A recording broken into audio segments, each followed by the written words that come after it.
Said recording, and let's go.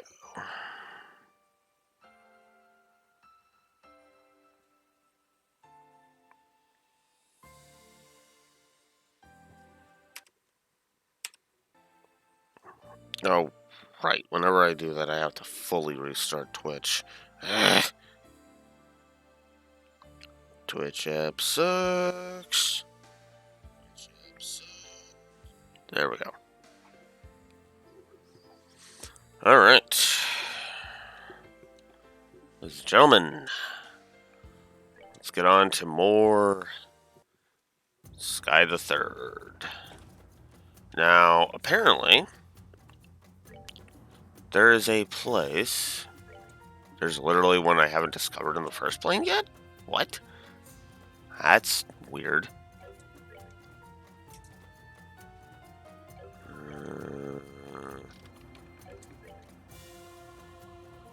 Okay, I am going to assume that the place I need to go for this is Grimseal Fortress. Alright. Now, the reason we're at here... I have no map, because why would I?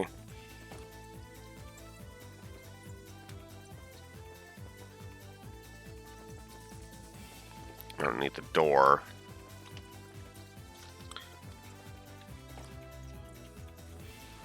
I am trying to find the invitation. It's supposed to be on like the third floor of one of these places. These damn fights are still not going to... There we go. These fights are going to be pathetic.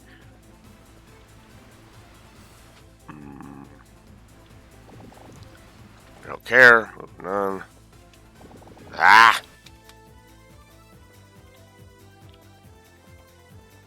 I could be completely wrong about this.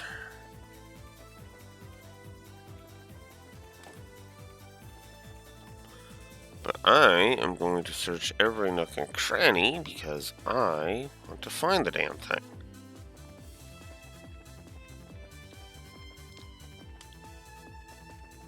There's gotta be a chest or something I missed.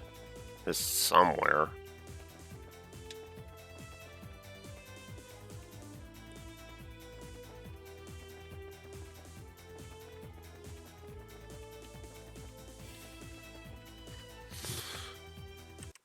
Okay.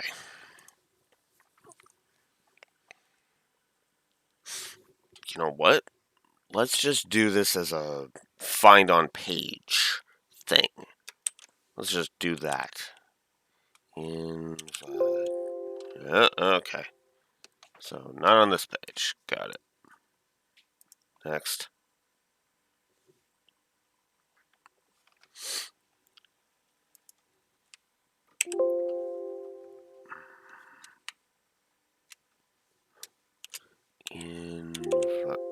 Nope. Page 3.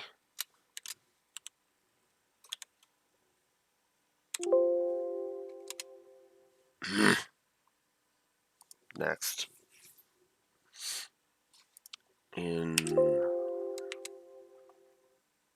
Oh, there it is. God damn it. Invitation. There. There are 2 matches to this.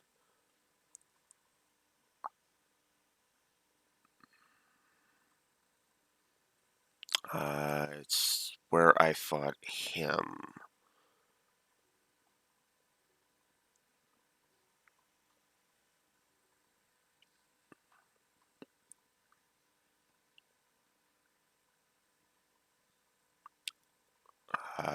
It's somewhere around Star Door 11. It is by Star Door 11.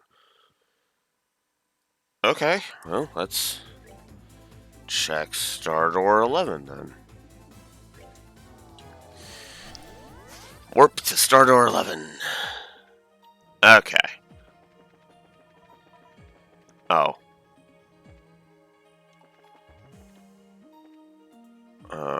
Okay, it's actually... Oh, never mind. So actually, it might have been better to just wear the...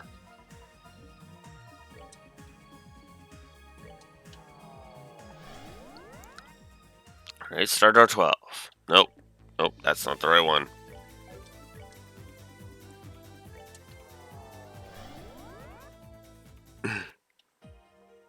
Okay.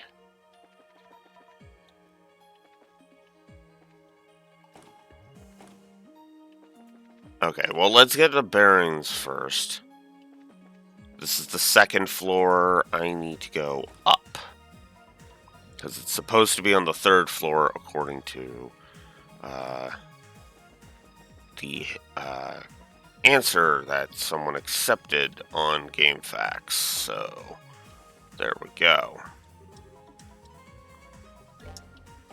Here's a door I didn't open. It's right there, isn't it? Oh, no, that's Grand Slam. There it is, Tournament Invitation. Alright.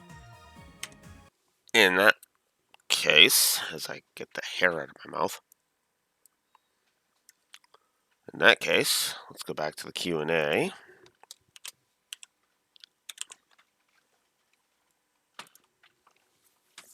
And look this one up.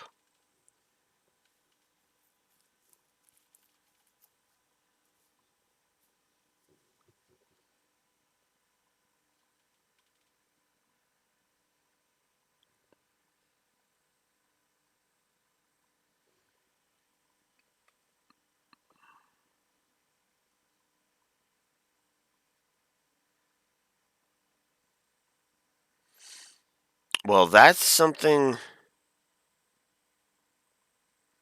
Okay, well, that's something to test, actually. That is something we should actually test once we get there. Huh. I mean, granted, I should just do the tournaments anyway, because, duh. But that is something I should test. Hi, Neko. Okay. Well, all the same, I can't open the one door because I need to view all the other doors. That's actually a good question. How many are left for me to view? Oh, right! The happiness invitation. So yeah, I still need to view that, and I still need to find Star Door 15, which isn't going to be for a bit. Of course. Okay. And we already did all of these, except for the extra stuff on Sundoor 3. Okay, so that's what I need. The symbol of happiness. We'll just type in...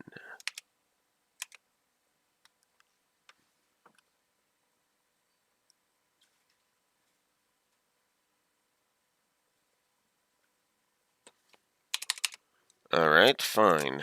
Moon Door 5.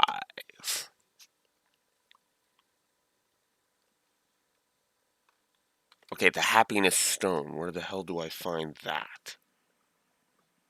Or... no. Or... wait, fortune? No, fortune is what I require? Hang on. Oh my god. Okay. What? I...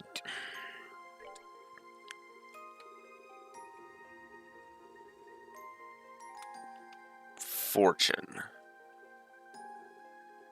I don't have that, do I?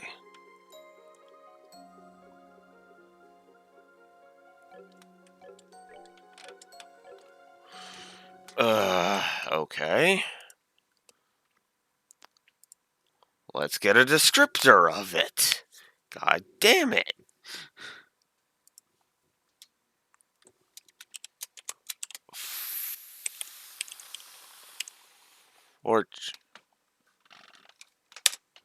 Fortune.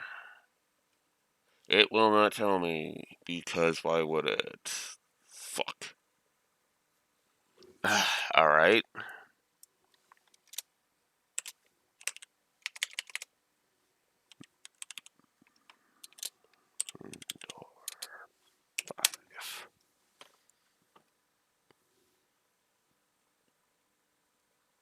Thank you. That's what I need. Okay.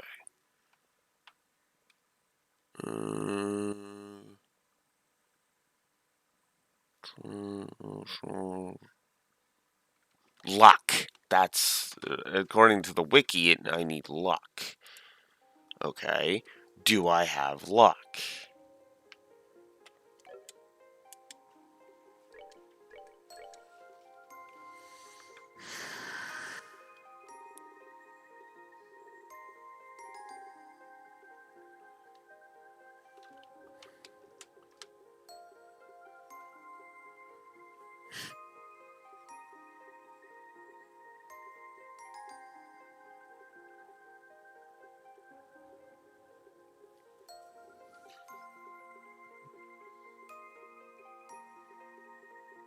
I don't have luck. Fucking believable.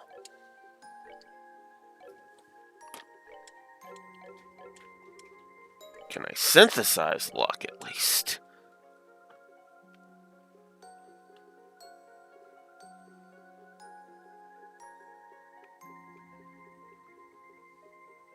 I don't. Okay. Then we're returning to the garden, and we're checking everybody's orbits just to make sure. All right. Gonna be a lot of clicking, unfortunately.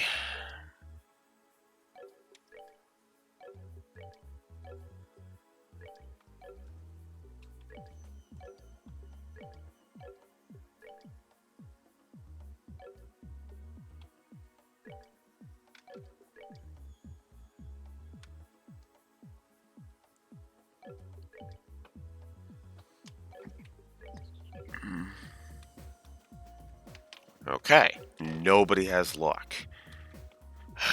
Okay.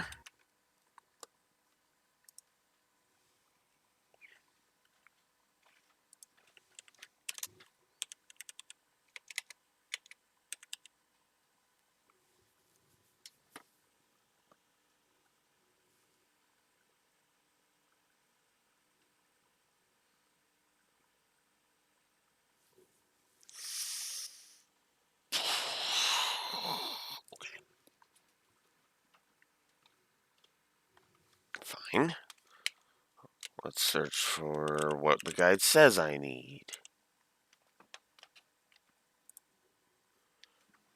Okay, where are you? Lilac Training Grounds. And it's at the Lilac Training Grounds. Okay, so apparently that's where I need to go. Alright, well, let's see. Hopefully I didn't grab it and sell it, because that would suck. But no, I don't usually sell quartz. That's not usually what I do. I mean, I sell the weaker. I've been selling the weaker quartz. Mine 4. Freezing meatballs with the recipe for freezing meatballs, which actually annoys me because that would have added to my count. Carnelia bracelet.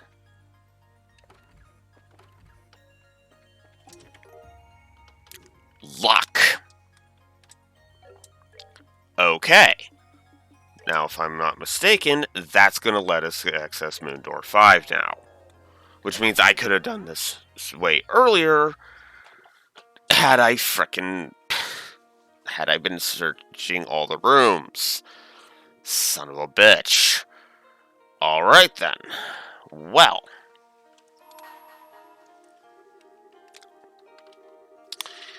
Let's do this one then. We'll start with this one for today. Am I recording? That's actually a good point. I should make sure I'm recording. I am recording. I've been recording for 15 minutes. Cool. Happiness comes in many forms and can be interpreted in many ways. Present to me a form of happiness you have obtained. Only then shall the door open. Okay, well there you go. Luck is what we needed.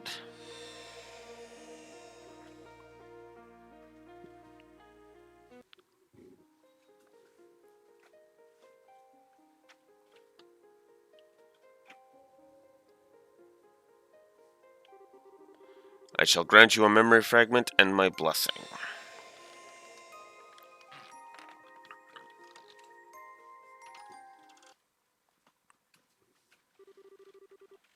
It was almost time for Matron Teresa's birthday. The children were keenly aware of this fact, too. One by one, they finished their chores early and gathered to decide what to do for it. After all the matron always did for them, they wanted to make it an occasion to remember. Oh, I remember this one. But they still hadn't decided what to get her as a present. There had to be something out there that was perfect for her, something that would make her really happy. But what?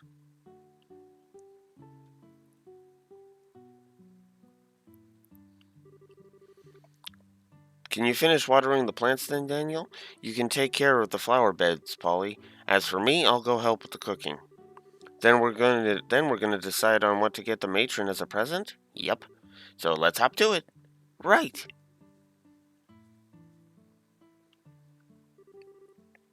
Now this just leaves Clem. Where is he? He should be back by now. This isn't the first time he's taken forever coming back home either. I wish he'd grow up.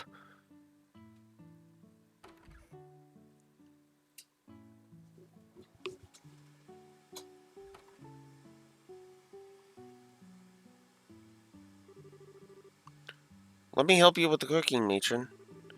Oh, that's quite all right, Mary. I'll be fine. It's good for you to rest up once in a while. I'm always burdening you by having you help me and take care of the children. That's not true. It's not a burden at all. I'm happy to help. Besides, I'm the oldest one here. It's only right that I help out wherever I can. I can't sit around doing nothing when Chloe's so busy in Grandseal either. Hmm. Well, if you don't need help with the cooking, I'll go and clean your room. Clem went and messed it all up again this morning, so it could probably stand to be tidied up some. Oh, wait. Huh? What was that? I hope Daniel didn't try to water the chickens instead of the plants. I'll go take a look just in case. Phew, so much to do, so much to do.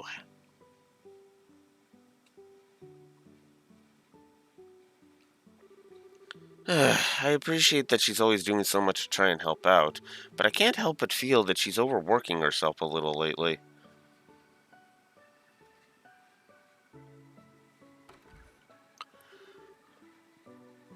Excuse me. Oh, you're back, Clem. Well, did you manage to buy the decorations we need for Matron's birthday?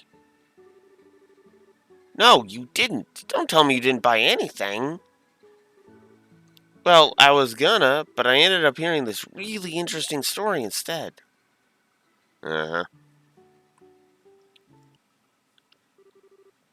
Several hours earlier.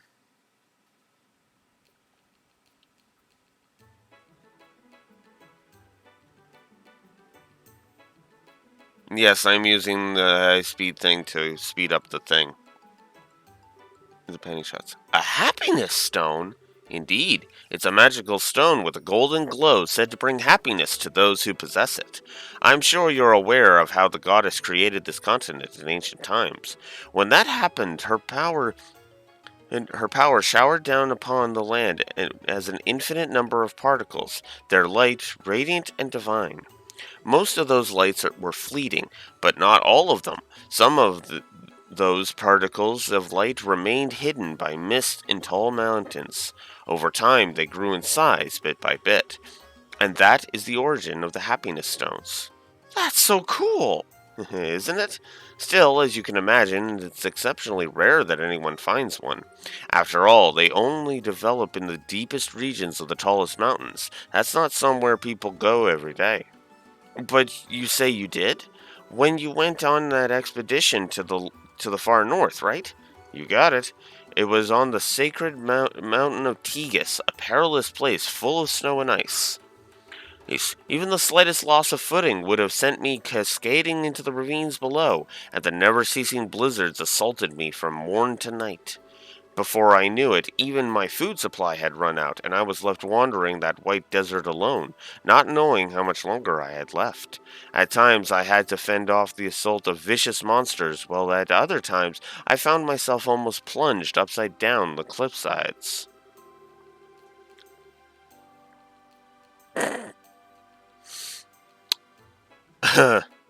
Fitting, fitting that we're dealing with the kids and Chili's being a frickin' donut thief again. There's just something fitting about that. But while the experience may have been enough to take out most ordinary men, it wasn't enough to take me down. No. I clung desperately to the razor-sharp ice walls, making my way gradually farther into the mountain, never once letting my resolve waver. Man, you're so cool! No matter what happens, don't give up. That's my policy, and it should be yours too. Be like the mighty Captain O'Neill, invincible! Regardless, after overcoming countless trials and obstacles before me, I finally found that faintly glowing stone. My hands shook, but I reached out and picked it up. And the second I did, the raging winds stopped as if they had never been blowing at all. Then the morning sun began to shine down through the clouds above. The light hit the stone, and it began to glow with a glistening, radiant beauty. It was like something out of this world.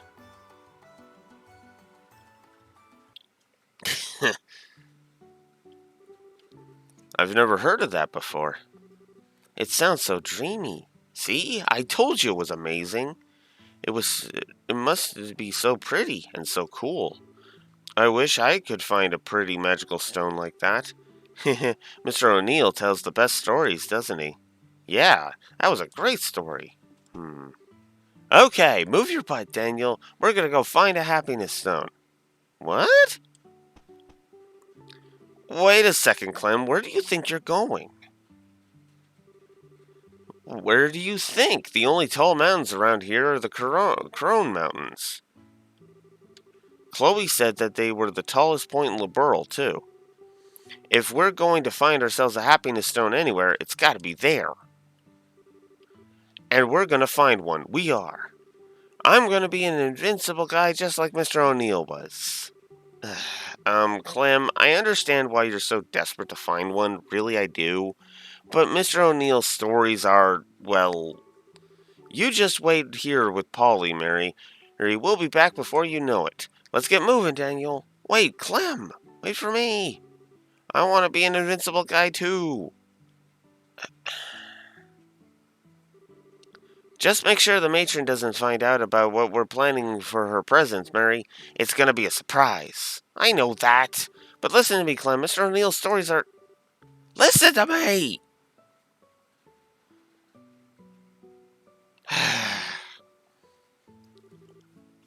He's so stupid. Both for not realizing Mr. O'Neill's stories are all made up and for not listening to me trying to tell him. Working some of the testaments into one doesn't make the rest as to what he says what he's saying credible. It doesn't matter how long he spends trying to find a happiness stone, he's not going to. Still, I wish they really did exist. They sound so lovely. Mary? Mary? Eartha Mary? Oh, sorry. Don't make me jump like that. You really scared me. They went away now, but we still don't know what to do for the matron's present. What are we going to do? I'm surprised that story didn't have any effect on you. It might not be real, but I thought it was pretty touching. Touchy? She'll never be quite all there, will she? That is why I need to look out for everyone. Let's just let Clem and Daniel do what they want. Clem's not going to listen to us even if we go after him anyway, which means we're going to have to think up a present ourselves. If only I knew what would be good enough.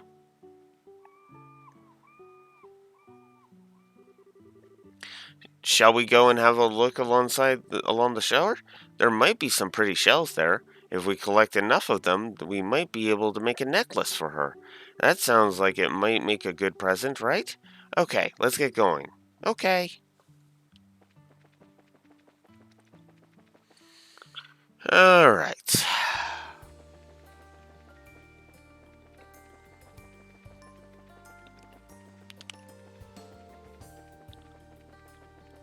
Oh. I don't see any pretty ones around here.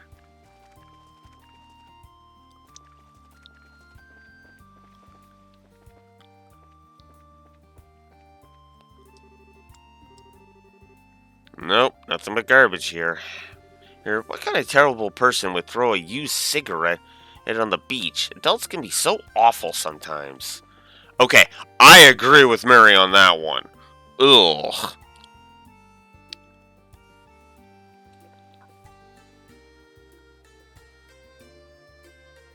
Yeah, that's what he gets for trying to steal donuts. This one feels kind of nice in the hand, but I'm not very fond of the color. I prefer one a little lighter.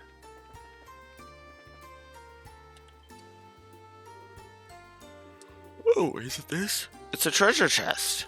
Do you want to see what's inside? Okay, 3, 2, 1.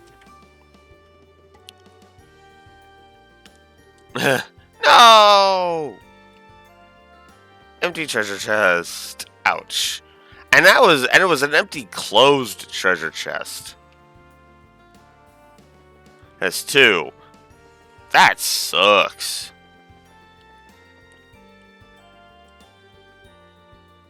What about these, Mary? Wouldn't these make a good present? Well, they're certainly pretty, but we've got plenty of flowers growing in our garden as it is. I'd like to get the matron something a little more special and unusual. Good call. Shouldn't be going this way. Okay.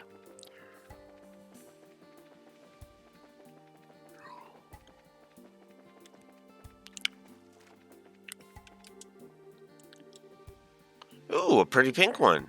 It's cracked. What a shame.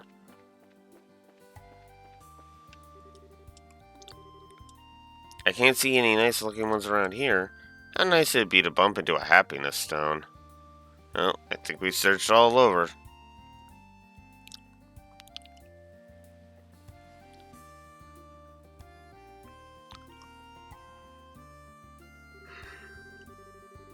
Excuse me. Aw, it seemed like a good idea on paper, but I can't do much without any nice shells to use. I wish those happiness stones actually did exist. One of those would be the perfect present for the matron.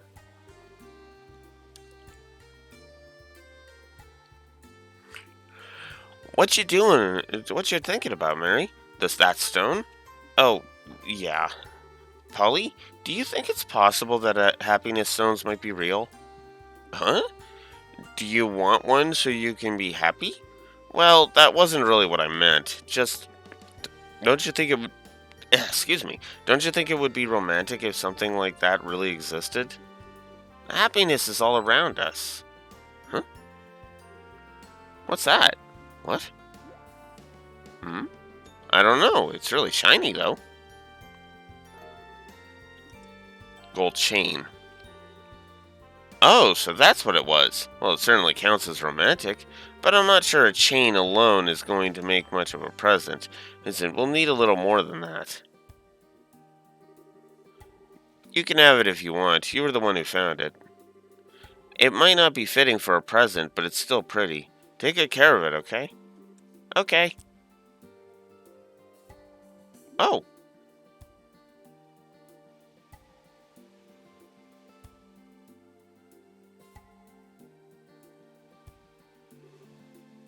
It's Lucia. Oh, Polly, Mary. Hey, you kids. It's having fun playing on the beach? Yes, that's right. We were trying to find some nice shells, actually. Shells, huh? Well, take care, alright? I'm not going to tell you not to play here, but you just keep your eyes peeled for monsters. We will. Fortunately, there don't seem to be any here today. You going somewhere, Lucia? Well, I was. You know about the bazaar starting today in Minoria, right? We went to put up some posters for it in Rouen. You just reminded me of it, in fact. I want to go. You should totally go then. It'll be really fun, trust me. Okay, let's get a move on. Hey, don't tug on my arm like that.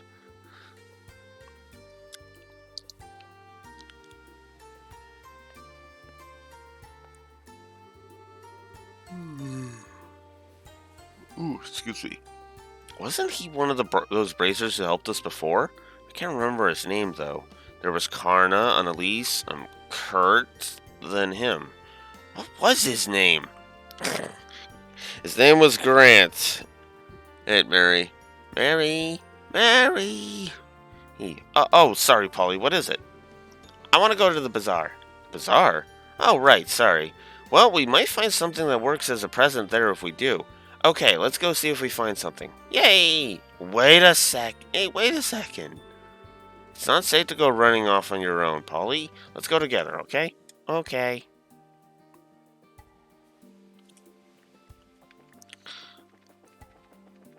To Minoria.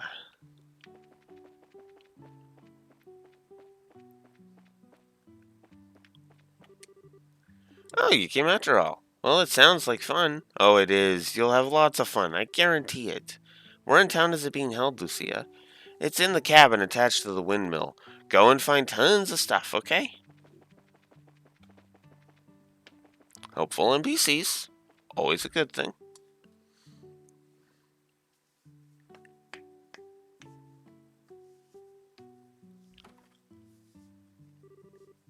Oh, this is so cool. Yeah, there's so much available here. I wonder if there's anything that would make a good present for the matron. There has to be with all that's here.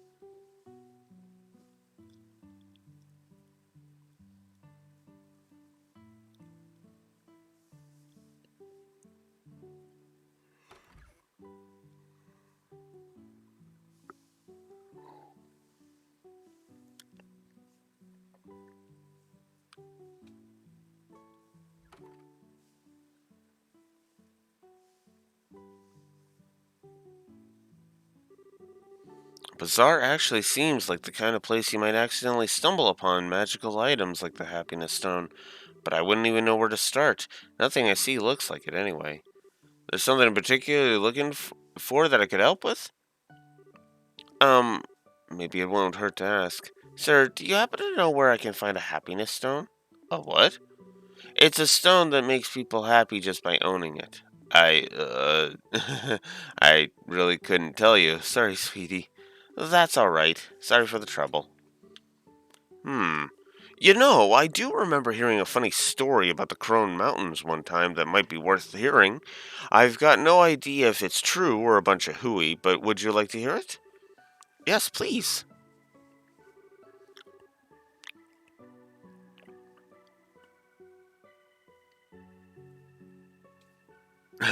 Yeah.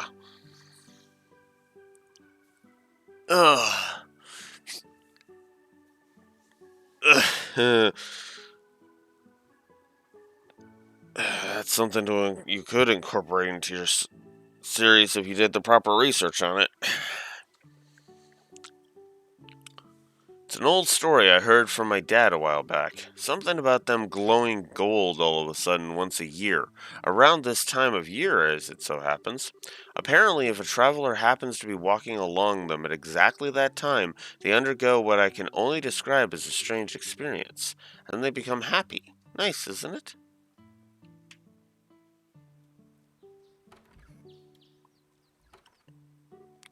Phew. What should we do, Polly? This actually sounds like it might be true after all. Maybe there really is something up in the mountains. Mary? Golden glow, tall mountains, it all fits. Maybe there really is a happiness stone to be found there. He's not listening. I suppose it wouldn't hurt to go and take a quick peek up there, would it? Say, Polly, you know Clem and Daniel came to the bazaar earlier. Did you know Clem and Daniel came to the bazaar earlier? What? They came to do some shopping and said they were going into the Corone Mountains. They said they're all ready too. Seriously? I didn't even notice. Well, you were spacing out a lot. You've been spacing out a lot lately.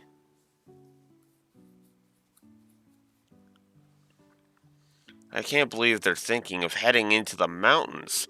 Matron Teresa is always telling us not to go any further from the orphanage than Midoriya. But you want to go into the mountains too. That's, I'm planning on doing it to get her birthday present. That's very different, and it'll only be for a minute or two. Besides, we've got to go and bring those two home now. No, that's important enough on its own. Then we can just search for the present while we're there. Hmm, we can't tell the matron about this, right? Absolutely not. She can't know about the birthday present, right? Let's go. Stick close to me, Polly.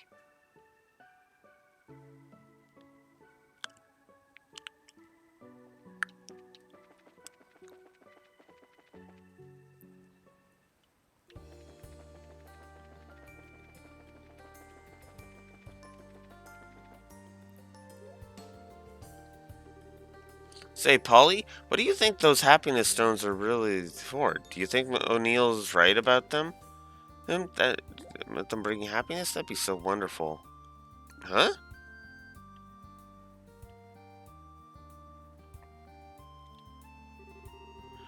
I'm not saying that I believe in this now or anything. I'm just saying that all this said is true. It, wait, Polly? Don't tell me that she's lost. She got lost. Polly! Polly, where are you? Polly! Polly! Oh, I told her to stay close to me, too. Where could she have gone? She's hopeless.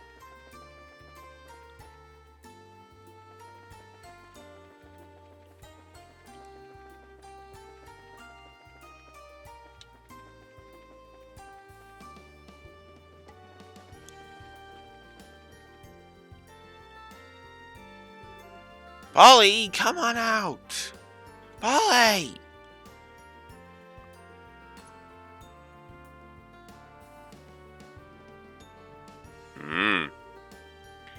I can't find her anywhere. This is all my fault for being so careless. I shouldn't have taken my eyes off of her.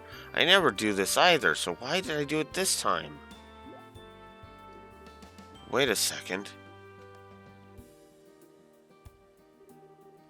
Is this the right way? Which way did I come from again?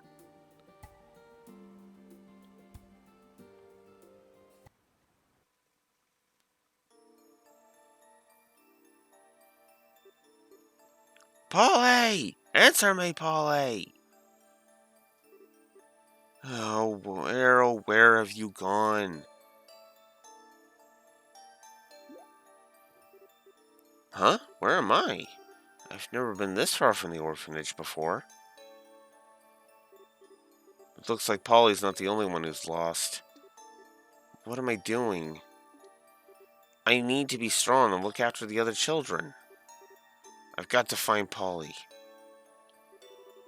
This is all my fault. It's all my fault. I never should have believed in that silly story. I should have never taken Polly so far from the orphanage. How could I have messed up so badly? Uh-oh.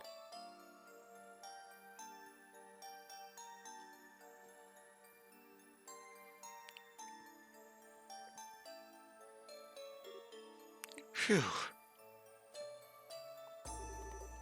I've got to find Polly. If a monster like that finds her before I do, I don't even want to think about it. Please be safe, Polly. Polly! Polly! Where are you, Polly? Answer me, please!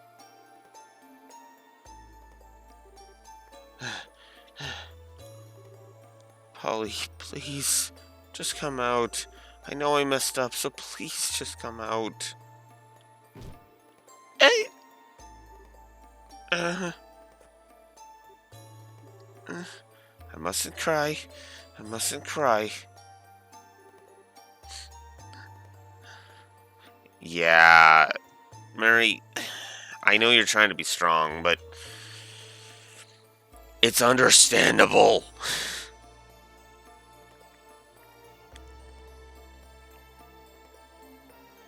Yeah.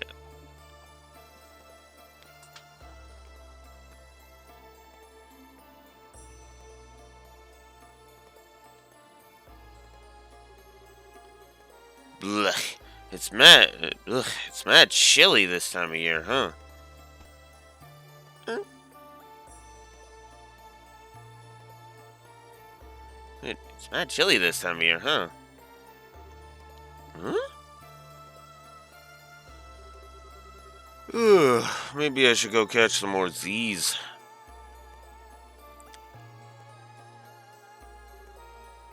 Who are you? Huh? Ah! What's the big deal? Don't scare a dragon like that.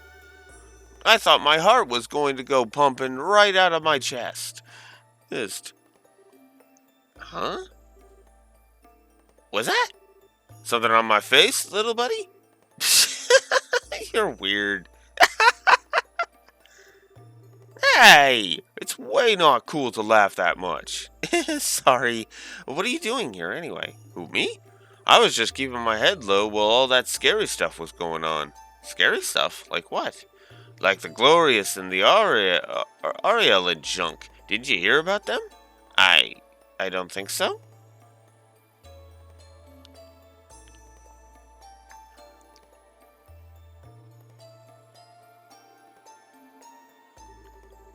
Huh, okay. Are you a baby dragon? Yippers, I'm only 320 years old. What? Really? Really? Why are you so surprised? That's totally normal. It is? I'm not so sure about that. Anyway, I'm bored. I want some grub. Do you know where if there are any dandelions that bloom around here? Is that what you eat? Sunflowers are yummylicious too. Ooh, they taste just like the sun, no lie. I didn't know that. Oh, I know. Ta-da! You can have one of these special sandwiches. They haven't got any dandelions or sunflowers in them, but they've got some plants from our garden in them. So I'm sure they'll have a sunny taste to them. Okay, open wide now. So, what do you think? That was so good! I made it all myself, too. Aren't I amazing? Wow, you're crazy amazing. Can I have another one? Another one? I've only got one left, and that one's supposed to be mine. Give me half then, pretty please. Well, I suppose I could. Okay, you win.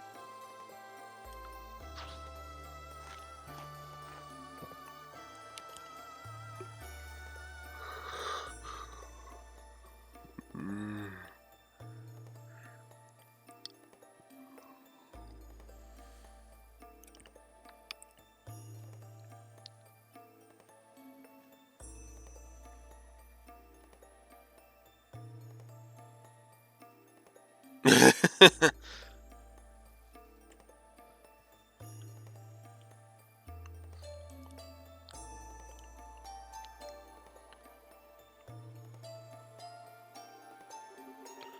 Ooh, it's sure getting chilly now. You think? Do you have trouble dealing with the cold? Nuh-uh. I do awesome with the cold, I swear. It's nothing to be ashamed of. I'll go gather some firewood, okay? Hey, it'll get a lot warmer if we start a fire. Just wait here, okay? Okay. Can you be fast, though, please? Uh... Okay. Here's some.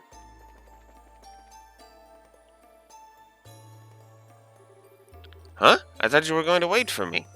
But it's getting dark now. Being out in the dark alone is kind of scary. Hmm. There. There. Feel any better now? Hey, stop that! You're tickling me! You're so soft and you smell so nice. Huh? This smells like... I can't remember. This smells just somehow familiar. I'll help you look for firewood too. Ooh, then we'll both be warmer. That sounds great.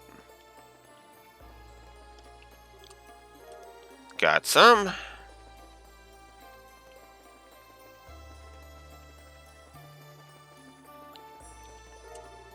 Got some more. Can't turn the camera.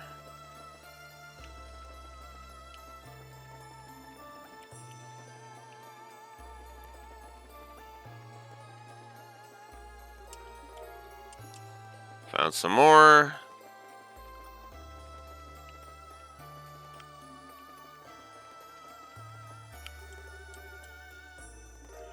Oh, didn't think I'd find any here. I think that should be enough.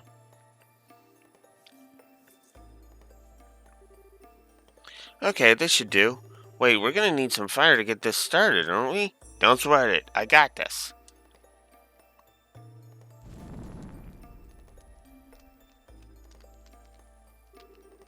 Wow, you can really breathe fire? Anyone can do it if they practice enough. That's not true. No, they can't. Uh-huh, they can. I only learned how to do it recently, too. Oh, really? I wonder if I'd be able to do it if I practice enough. I'm sure you could be if you practice for 320 years like me. I'm not even going to live that long.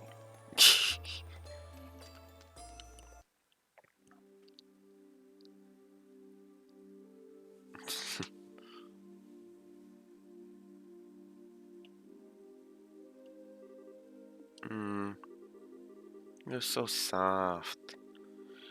And I'm sure I know the scent from somewhere. And I'm sure I know the scent from somewhere. But where? This is so warm.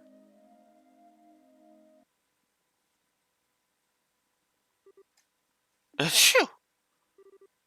Mm-hmm.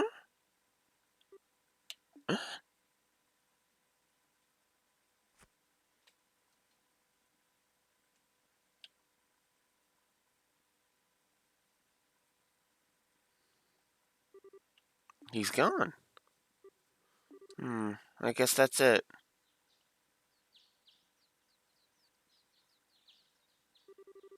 I guess I'll go home.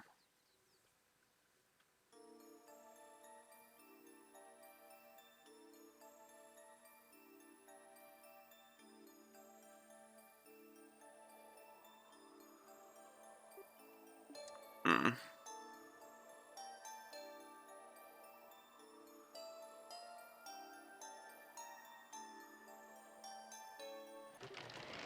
Oh!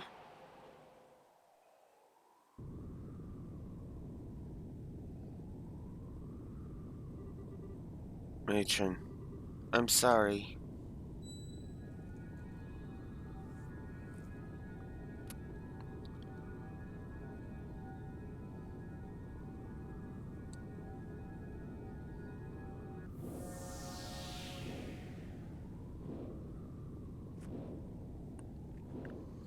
But as it turns out, the dragon was actually real.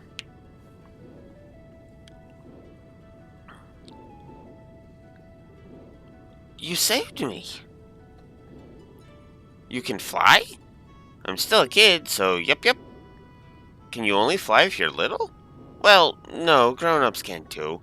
It just causes, problems? That's not much of an answer.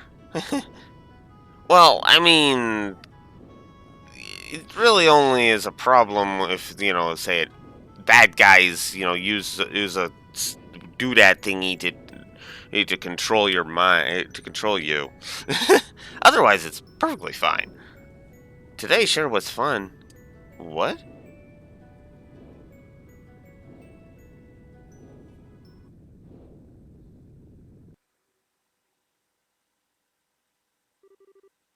Hey, are you okay? Wake up.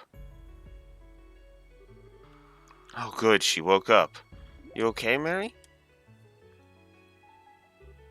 Huh? What happened to that weird monster? Monster? Were you attacked? No, but there isn't any monsters, just you. That's weird. Was that all a dream then? Well, possibly. I'm pretty sure this is left open to interpretation of whether or not she dreamed it or not. Which I actually kind of simultaneously like and don't like, but that's just because I like the idea of dragons in the setting. But what works is that we've already established that dragons are a thing, so... And so, there's that.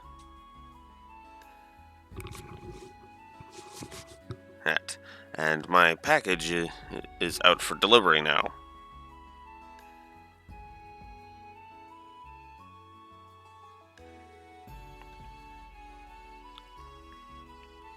I need to go here for a second, because I want to check my thingy.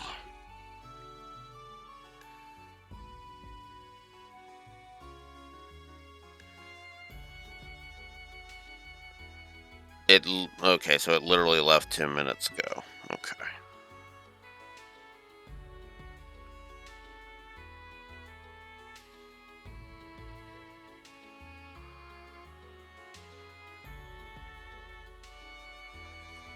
Oh, I'll have to keep an eye on that then. Mary! Mary! Are you okay? Yeah, I'm fine. Oh, I thought I heard something. Nope. Yeah, I'm fine. I mean, how can you be fine? I promised Chloe and Joshua that I'd protect everyone. I promised. If anything happened to you, Clem? Why do you always gotta try and do crazy things alone anyway? Hey, we were all going to look for the matron's birthday present together. Don't go off and start doing dangerous stuff all by yourself. He's right, Mary. We were real worried about you. We were all looking for you together, 'cause you went and disappeared on us. I'm sorry, and thanks. Huh? What are you thanking us for? I wasn't worried or nothing. I just figured we could look for you while looking for a present.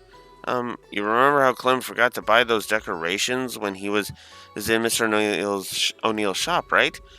That was why we went over to the bazaar to do a bunch of shopping there, so we could get what we needed for Matron's birthday. He said we had to go do it because it'd be a big pain in the butt for you. Shh! Don't tell her everything. Anyway, then we headed over to the Corone Trail and... Ow! You're hurting me, Clem. I feel so happy for some reason. I feel like I just had a dream. A really, really nice dream. Mary? Are you okay? You aren't feeling sick or something, are you? Are you alright? Feeling dizzy or nauseous? No, I'm fine. I was just spacing out a little. A lot's happened, you see. Okay, then. Oh, I remember now. His name's Grant, isn't it? Okay, troops, let's start heading back. What? But we still haven't found a present yet. Maybe not, but you're all downright exhausted from looking around for one. The young lady here looks like she could do with some serious napping too. I'm fine, honestly. Nope, not hearing it. I'll escort you all back home, so take it easy and get some rest for today. If any of you were to get sick from overexerting themselves, the matron would be really upset, wouldn't she? You can always keep searching for a present tomorrow. I'll give you a hand, okay? Wow? Oh, really? You're pretty cool for a guy who looks so boring. Ouch! Ouch! Just kick me down while you're at it, why don't you? Sheesh.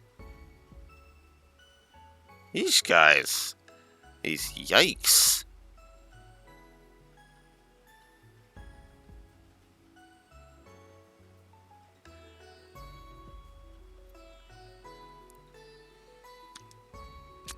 It.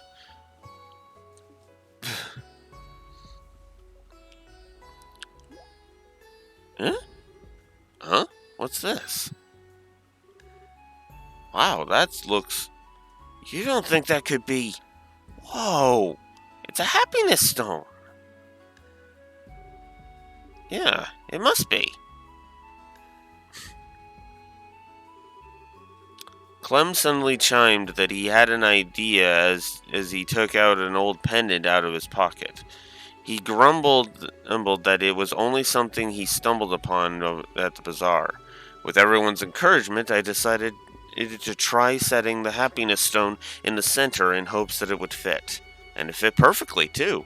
It was as if they were always meant to be together. Polly's golden chain turned out to be the perfect length as well.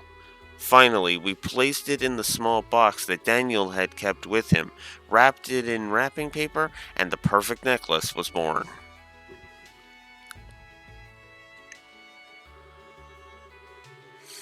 Huh? This is the same smell that monster gave off. Is that because I gave her the happiness stone? Mary? Mary? I understand now. It's the warm smell of happiness.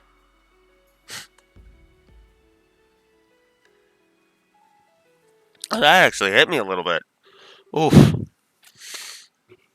Ah. Wow. Ah. Okay.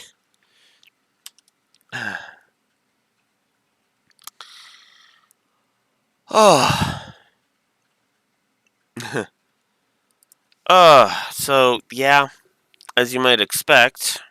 Whoops. There we go.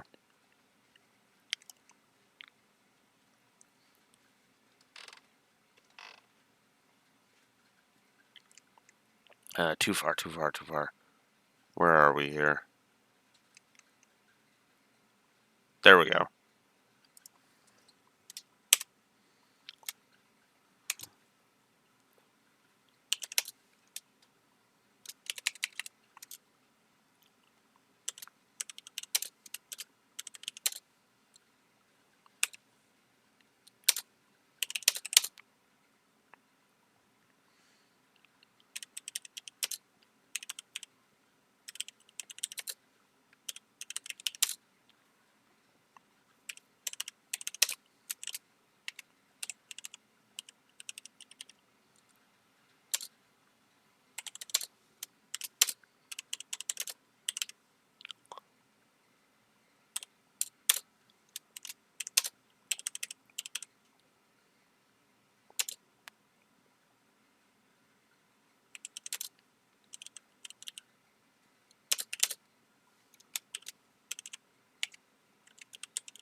Well, I don't think it. And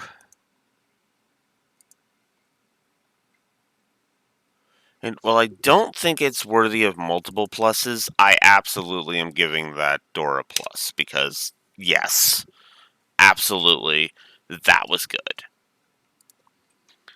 So, yeah, that is another one done, and we get the Happiness Stone and 12,000 Mira. So, yeah, there we go.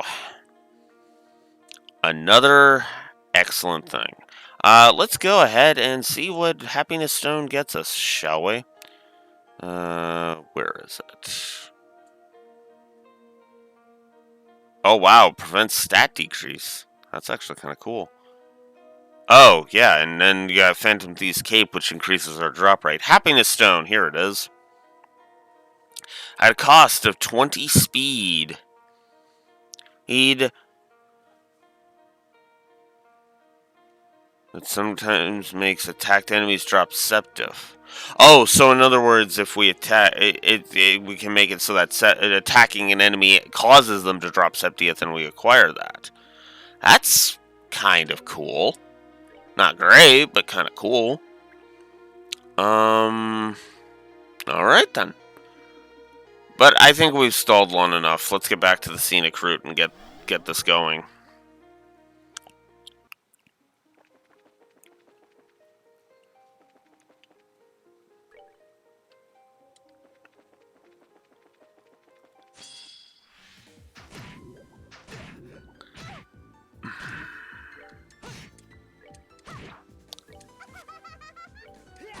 God damn it, game.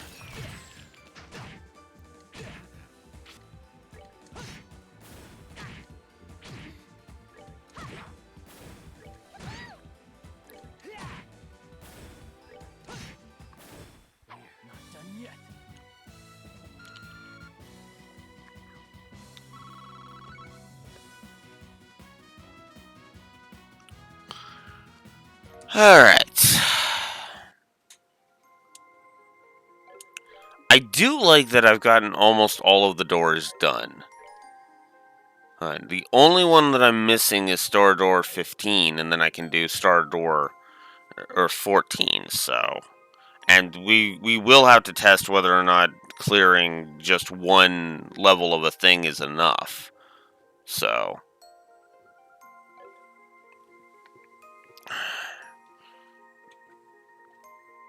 As a certain cat does not understand that I do not want them on my lap right now. Alright, let's see.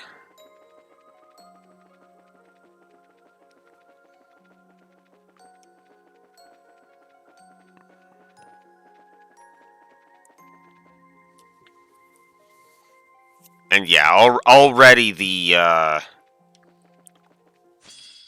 damn it. And already the scaling exp is proving to be a bit of a problem. So, yeah, I might actually go ahead and give... God, I hate that. I might go ahead and give that, a negative after all.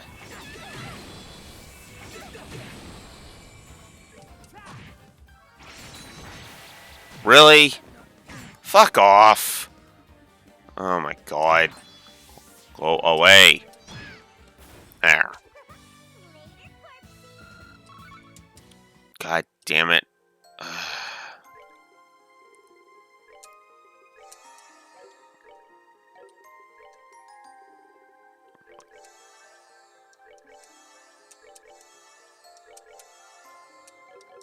There. Okay. Yes, this way. Oh, piss off. Fuck, guard is such an awful bonus. Like, you don't take any damage. No damage is incurred at all because fuck common decency. It's great when the enemies get it, but when you get it, it's bullcrap.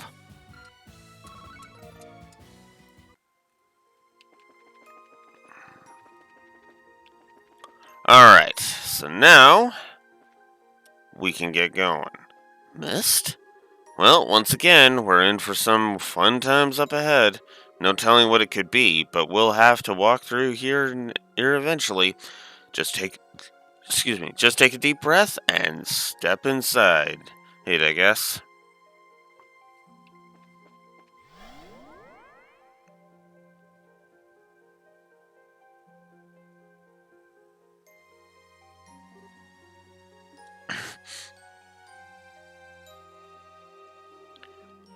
Huh? Huh. How did we end up back here? It looks like there's some kind of condition for advancing into the next area in this case too. I think I might actually need to have Reese with it. We might actually need to have Reese with us. Do we now? Reese? How come her? If my other theory is right, and I think it is, this is a fairly safe deduction to make.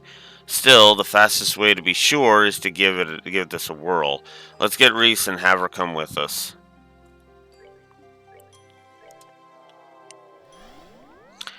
Alright, well that makes sense. Let's put Reese in the party then. Who am I leaving behind? That's the question.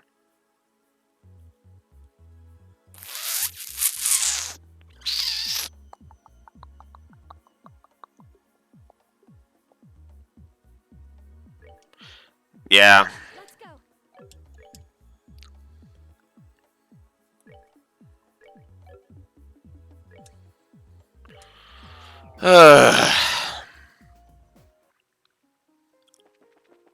I'm honestly getting really sick of that. I'm actually honestly getting kind of sick of this game's bullcrap. Really?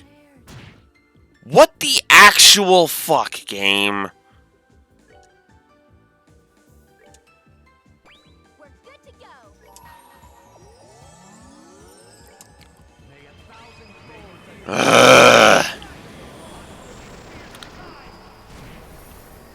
I may actually fucking hate this game. Jesus. So Reese learned Arc Fencer 2. Cool. Do I care? No.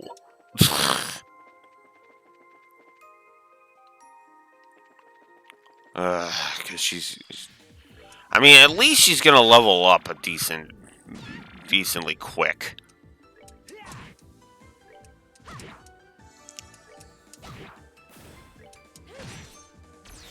Of course.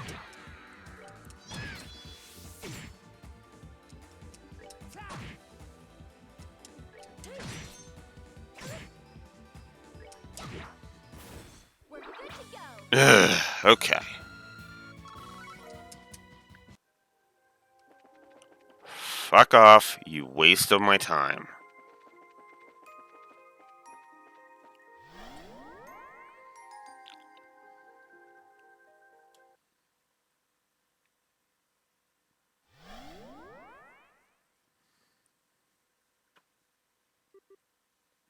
Where?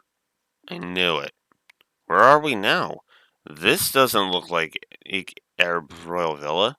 Oh, you're right. Oh, you're right. This. Wait, isn't that the church's emblem? Kevin.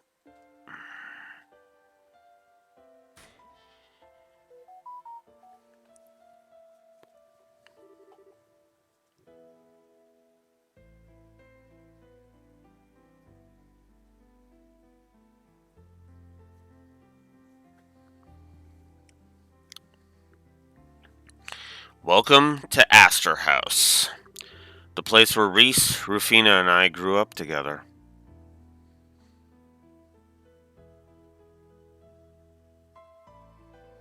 And that is literally the end of chapter 6.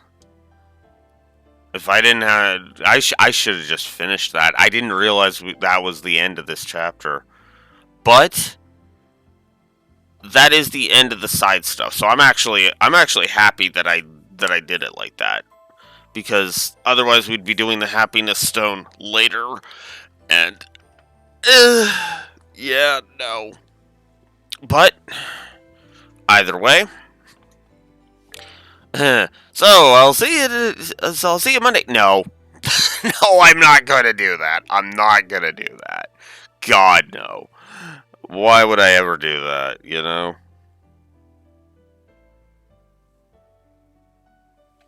What I will do, though, is put my phone on the charger because it needs it.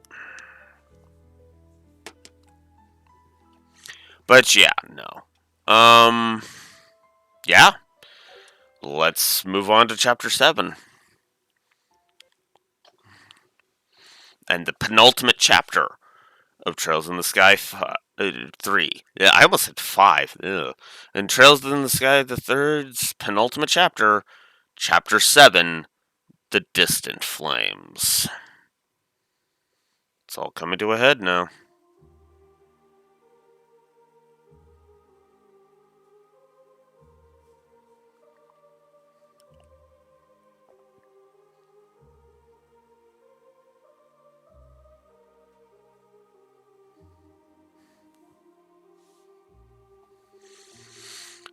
This is only a copy of Astor House, yes? But it looks so. Yeah, I can barely bring myself to accept it's not the real thing. Everything from the feel of the earth underfoot to the smells in the air are just like the real thing. Yeah. Hmm. So this is where the two of you grew up, huh? I'm guessing somewhere owned by the Septium Church, right? That's right. It's what's called a gospel facility. Think of them as a cross between. God, no claws on my leg, you fucking cat. Think of them as a cross between an orphanage and a monastery. I see.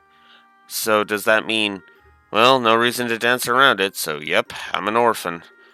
And how I came to be here is a story best saved for another day. Feels weird being back here again, though. It's been about 5 years. 5 very long years. Well, anyway, we're bound to find some kind of clue as to how to get to the seventh plane somewhere in here. You guys up for having a look around in the area with me? Yeah, let's go. We'll start over here. What's this room? This is the living room where we used to have all of our meals. Hills. Just don't make the mistake of thinking it was a warm place like Mercia Orphanage. The matron here was a stubborn old sister who was strict as could be. Hey, every mealtime, every mealtime we had to pray so much that our stomachs had given up getting fed by the end of it. It Head of it, and we got yelled at for the tiniest thing. Ouch, that does sound harsh. You deserved it all, in my opinion. You never did as you were told and caused her nothing but grief. Okay, I'll admit that's probably accurate, but still.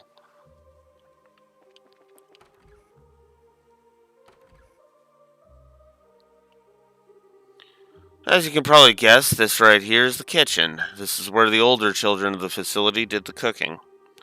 It's also Reese's favorite place to sneak into whenever she had a hankering for some food. Kevin! She did, huh? That makes sense, knowing you. How cute. Please don't take everything he says at face value. Well, anyway, this was always Rufina's turf back when she was still here. She was always out here around mealtime making food for me, Reese, and the other kids. After she left, Reese and I took over her position. That brings back memories. Of course, when you left too, leaving me to handle it all alone. The mere thought aggravates me. In fact, I think you should whip up something right now to make up for your selfishness. Yes, ma'am. I'll make you something. Later. The only thing less reliable than a promise from with later attached to the end is one said by you. I'm not going to get my hopes up. Man, no faith in me, huh?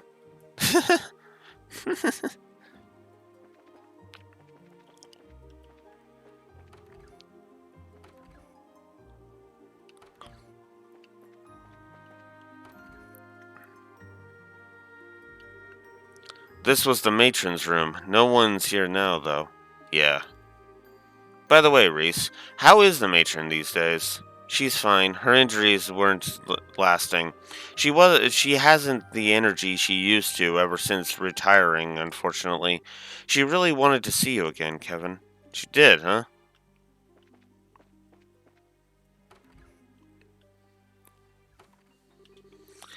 This here's the kids' bedroom. I slept here back when I was first taken in before graduating to the boys' bedroom. You never really did mix well with the other children. Rufina said it had such a hard time trying to get you to make friends with them. It was a real ordeal for her, you know. Yeah, I know. I was a little hedgehog who didn't want to let anyone get near back then. I feel sorry for everyone who had to put up with me. I'm still amazed you even bothered trying to be friendly.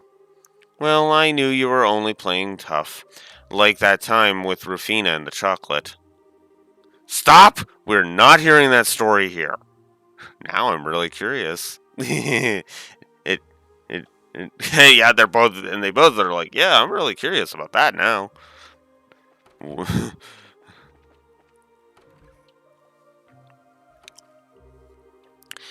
This here's the girls' bedroom. The place where Rufina spent her nights. Same for you eventually too, Reese. I even used to sleep with her from time to time. Her bed was always cozy and smelled really nice. It was much nicer than sleeping in my own. After she left here, her bed became mine. I bet you were jealous. You bet. I was at the time, I'll admit. Oh, I thought you'd be a bit more flustered than that. I shouldn't have bothered saying anything. Give me a break.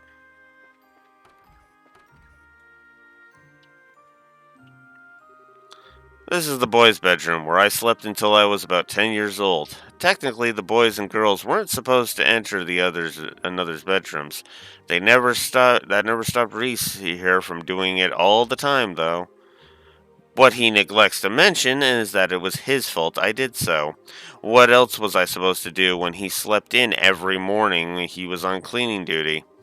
Well, you could have just knocked on the door until I got up.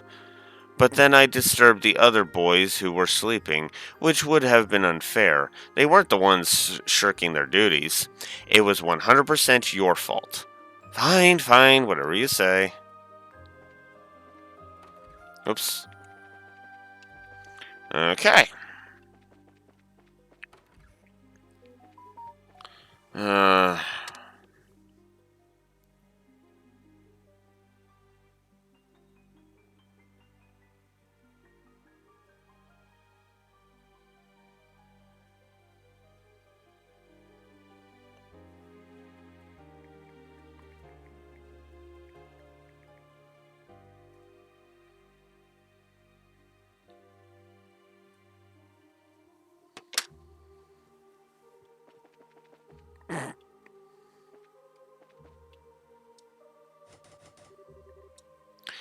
door is stuck fast and doesn't have a keyhole.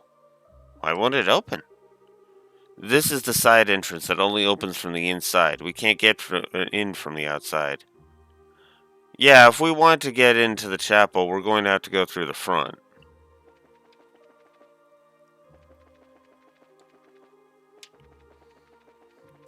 Not a lot gameplay-wise so far.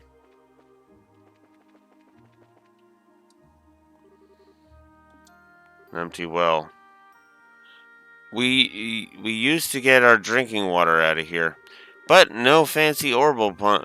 We had no fancy orbital pumps either. We did it all using a good old-fashioned bucket with string attached. It was a nightmare. Tell me about it.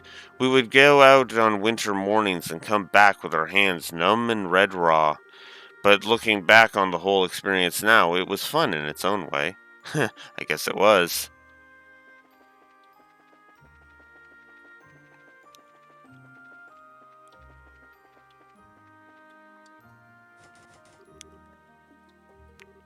Figures. Is it locked? Yeah. Well, whatever. We can keep poking around.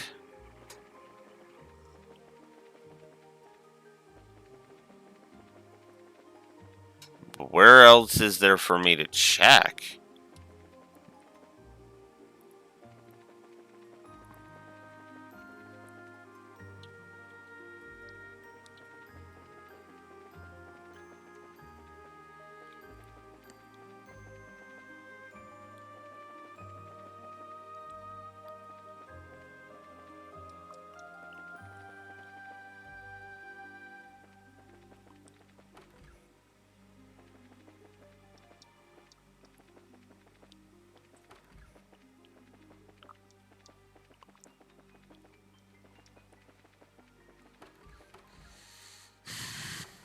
No, seriously, where else is there left for me to check?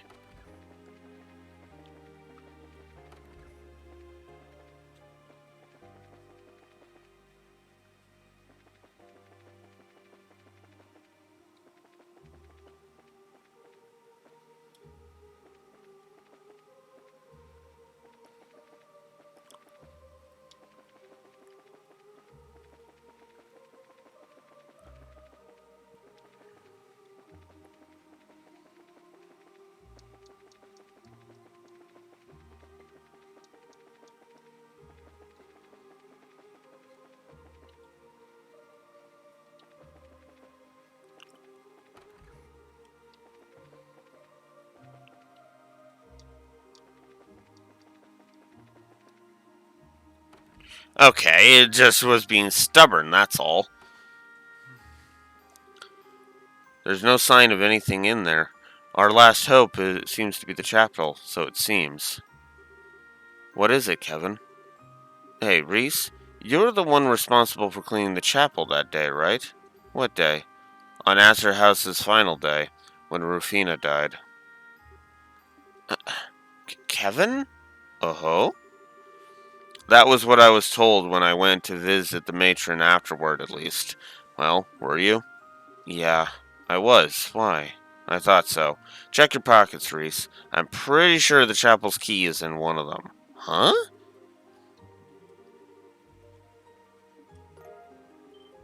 What?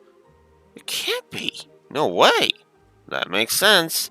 This is just another manifestation of this world's ability to make thoughts into reality. Honestly, I wasn't entirely sure you'd find it in there. But in all the other areas on this plane, there was always a reason to take the person we needed with us. This just goes to show that you really were meant to come here, Reese. But, no, as disbelieving as I am, this is definitely the chapel's key. I suppose all we can do right now is to go inside. Yeah.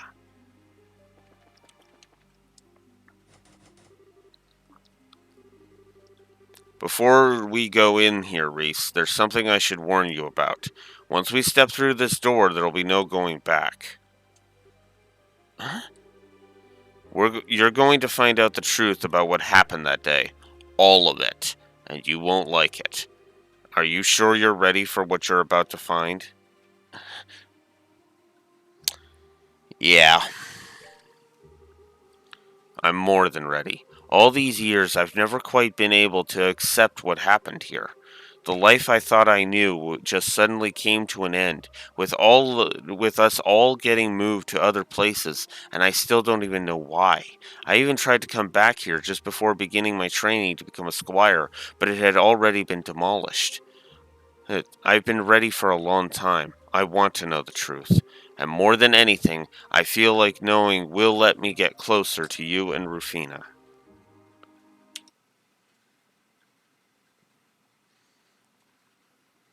Just making sure I can still be heard.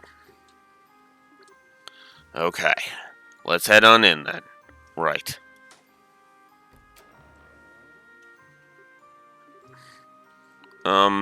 Should the rest of us wait outside for this? No, actually, I'd prefer it if you came in with me. This is relevant to you guys, too, in a sense.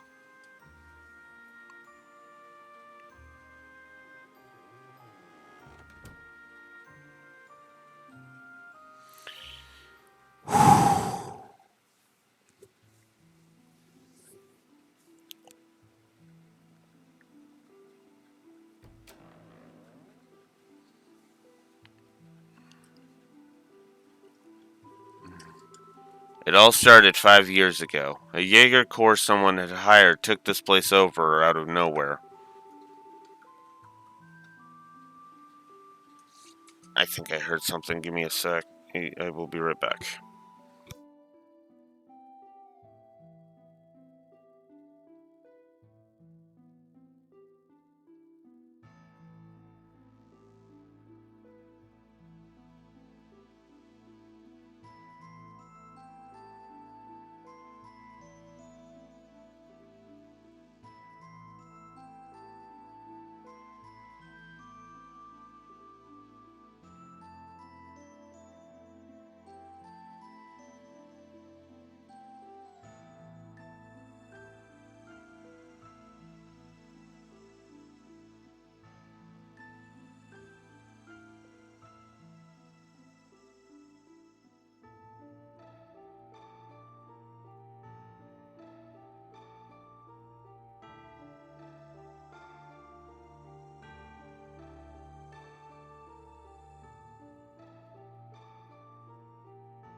sure I'm heard. Yes. By the way, how much do you remember that day, Reese? Just so I know. I just remember a group of men in black forcing their way through the gate and charging in here. They tied everyone up. Took the matron to the second floor, and then next thing you knew, you were in a bed in the hospital in town, right? After which you found out that Rufina and I had come to rescue everyone, and that she had died in the process. That about right? Mm-hmm. Just what happened, Kevin? All I heard is that it was the work of someone who opposed the church, but I haven't had a chance to meet you since then, much less ask you about it. I tried asking Instructor Solnate, but she wouldn't say a word. That doesn't surprise me. The Grossritter's commander, Ender can't admit this orphanage was being used as a smokescreen for an artifact that needed sealing away. It what? Yep.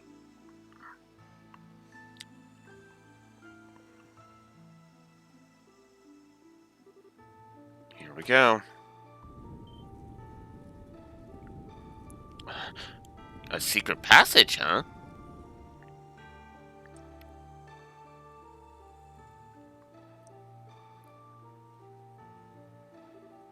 Wait! If there was an artifact here, you don't mean... Yup. Below here is a primal ground used to seal artifacts away, just like the one under Grunseal Cathedral.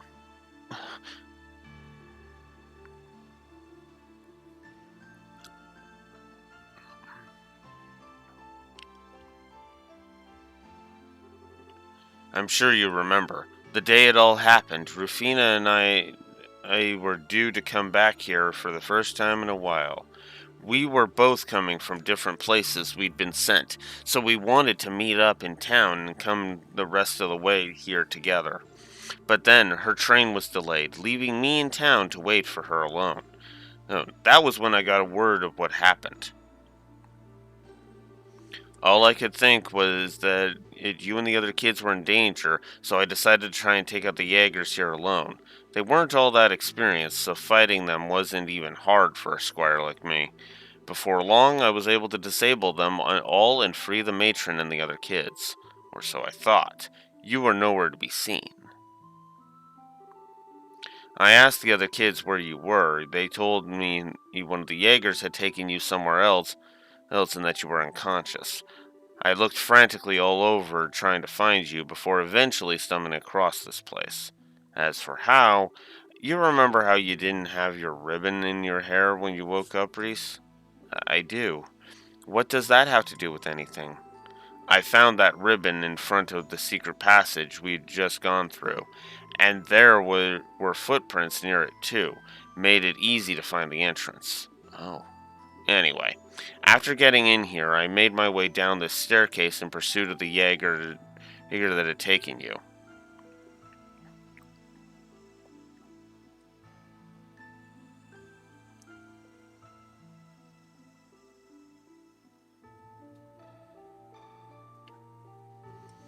Hey, Reese, do you remember what I was like back when you first met me? Yeah, I was still young at the time, but it's as fresh as if it were only yesterday.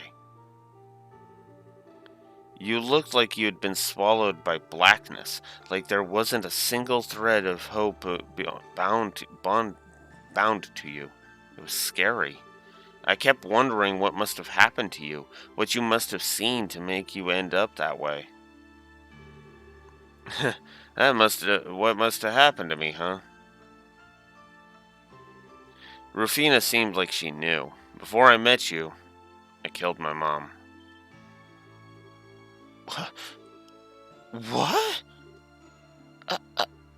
I like that even Ren is just kind of like, what? Maybe killed isn't the right expression. It's not like I directly did it. I still let her die, though. I still got a responsibility for what happened.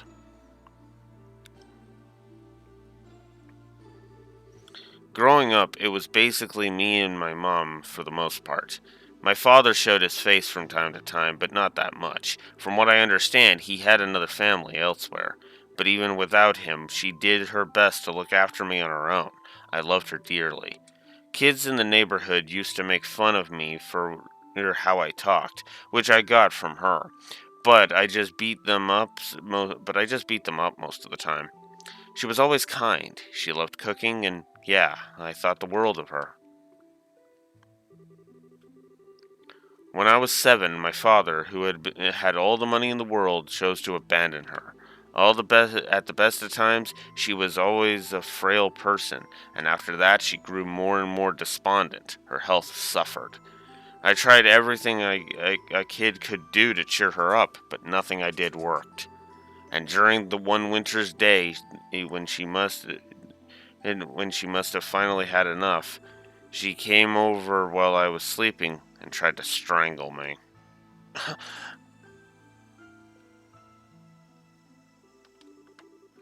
I'm so sorry, Kevin. I failed as your mother. But I'm so tired. I'm so tired. At least this way. At least this way, the two of us can. I guess she figured that if we were both going to suffer, we might as well take the easy way out as a family. But I wouldn't let her take me with her. Before I knew what I was doing, I pushed her aside and ran barefoot into the snow. I wandered around for a while after that. I couldn't understand what had happened or what she had been trying to do. Eventually, I could feel myself getting hungry. I thought that maybe she'd been able to clear her head. I made my way back home, nervous as could be, and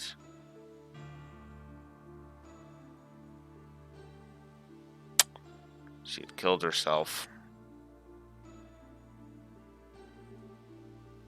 I Sorry for making you listen to all this. Still, I think that's probably when it happened. When my stigma was carved inside me. What?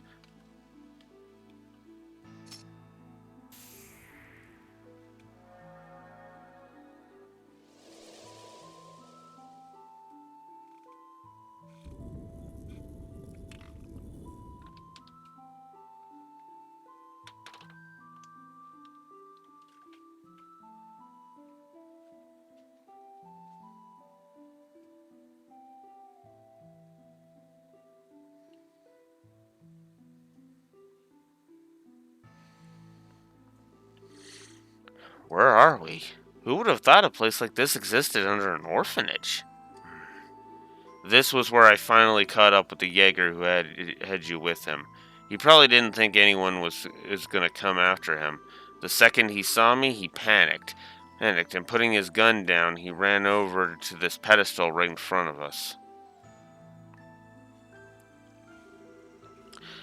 On it was an artifact that required sealing away, I mentioned earlier. The Spear of Loa. What's the Spear of Loa? A malignant spear that transforms the body of its wielder into that of a monster. It's hard to believe something like that could be a gift from the goddess, right? In any case, the concerned Jaeger grabbed it and used it.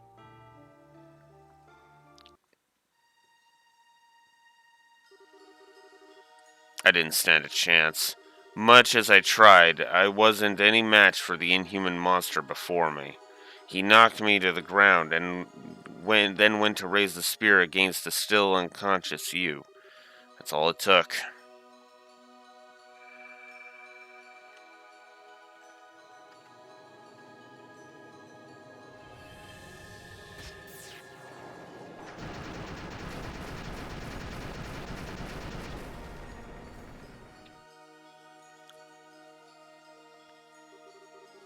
My stigma drew all of the spear's power from it into itself, and blasted it. It magnified countless times over into the Jaeger's body. Hence why the S-Craft, when his stigma showed up, is the Spear of Loa. Because that's what his stigma absorbed, and I am... I dropped my controller because of course I did. Because everything is fucking pissing me off. Okay. Hey, but no, I'm still here. What? Oh, because it pulled the. It almost always does it around this time too. What the hell? Ugh.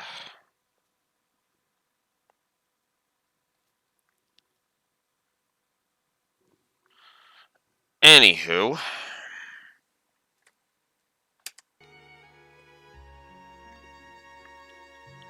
So yeah. Fuck! Okay, Zumba, go away.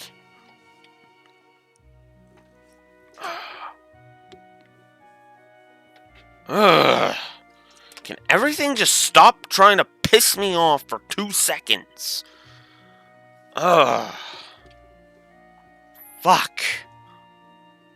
The cord is not short. That's the other problem here. Ugh. Anyways. Fuck, I hate when stupid shit interrupts me. I really do. The result wasn't even a battle. Our precious home became a slaughterhouse. By the end, it isn't even recognizable. Just thousands of lumps of flesh strewn all over the floor. After defeating him, my stigma's power was still coursing through my body. I'd never experienced anything like that before. I lost complete control of myself. At this point, Rufina arrived, and she seemed to understand exactly what had happened. Using her bowgun and Templar sword, she was able to separate me from you and prevent me from doing you any harm. And then...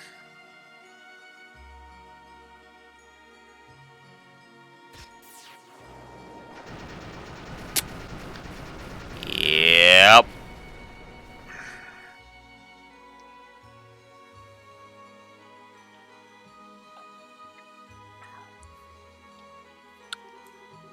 When I returned to my senses, I was in her arms, dumbfounded.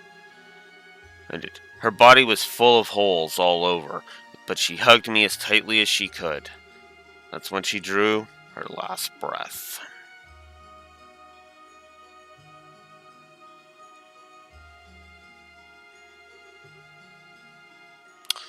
And that's the twist. That is Sky 3's big twist. Kevin was the one that killed Rufina.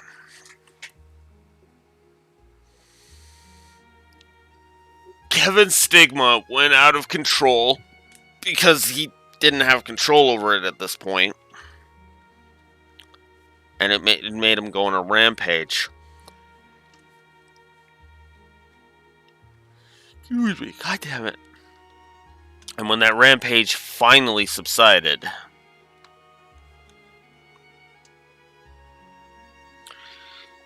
Rufina was dead, drawing her last breath. No. There it is, the truth you wanted. It wasn't that I couldn't save Rufina. I was the one who killed her. With my own hands, right in front of you. But you didn't! I didn't want to. Maybe not, but that's just an excuse. If I had been able to control my stigma's power, instead of letting it consume me and fill me with bloodlust, it wouldn't have happened. If I wasn't so weak, she'd probably still be alive today. That's not all, either. Looking at her standing before me at that moment, she reminded me of my mother. She reminded me of Mom when she came to strangle me. Suddenly, this feeling of betrayal welled up inside me, this desire for revenge, so I filled her full of spears. I loved them both. I wanted to protect them both. And what did I do? I killed them both. Me. Why? Why did you... Why did I what? Why did I what? Why didn't you tell me this before?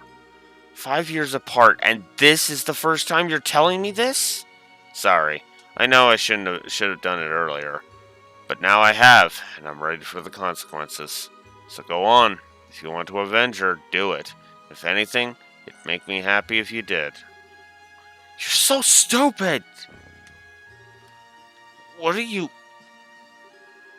You think I want to avenge her? That's not why I'm angry at all. That's why you... Why have you shouldered a burden that great? Eat all this time on your own. We're family, Kevin.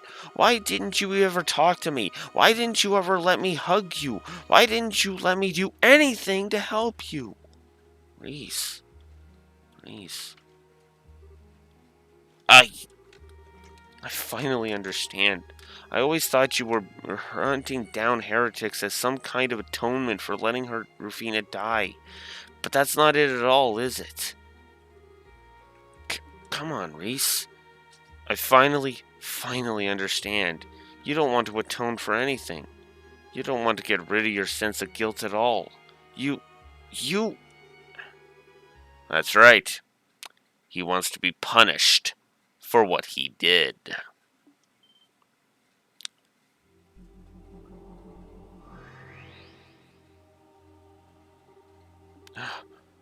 Why now of all times?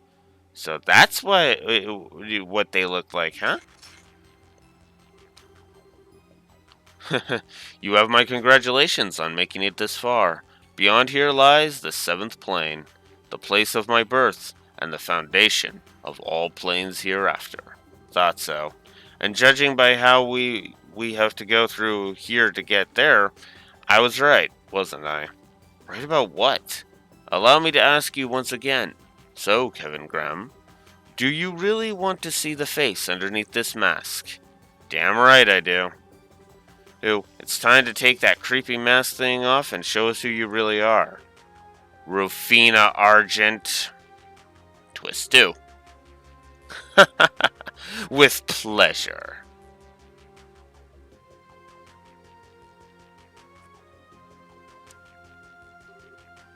Rufina! I've missed you dearly, Reese. And as for you, Kevin, I'm impressed that you were able to work out my real identity. Wasn't hard. I had a feeling from the start. The answer was right in front of my face the whole time, and your every taunt. It should have made me that much more sure. The only reason I couldn't be until now was because I didn't want to accept the truth. Quite. You always were a weakling. You can imagine how surprised I was when you were able to defeat my strongest knight. You talking about the Blade Lord? What connection does he even have to you, anyway? I met him through my work. Oh, about 6 years ago. We were enemies at the time, but we managed to reach a compromise of sorts, and he felt he owed me a debt for as much. Alright, so you ended up summoning him in order to have him repay it. It's a crafty move, but that's not so out of the character for you. Flattery won't get you anywhere with me. Still, now you've made it this far, I assume you understand what I'm trying to do? Yeah, and I'm ready. Take me away. Wait, what are you two talking about? I would have thought you worked out the answer to that already, Reese. Do you recall what I said before? Kevin wants to be punished. Then you... I was born here in order to give him the punishment he strives for with his every breath. It was to that end that I recreated Phantasma into its current form and welcomed you all here. All of this was a result of Kevin's desires. He wanted this to happen. You're lying. Sorry, she isn't. I couldn't tell you why it actually happened, but what she says is true. No. The seventh plane is likely somewhere made for the express purpose of punishing me over and over. A fitting hell for someone who let his own mother die and killed Rufina to suffer and rot. And once I've dropped down there, this'll all be over. Wait a second. Why should you have to do that? I mean, I suppose it makes sense, but I still can't understand why.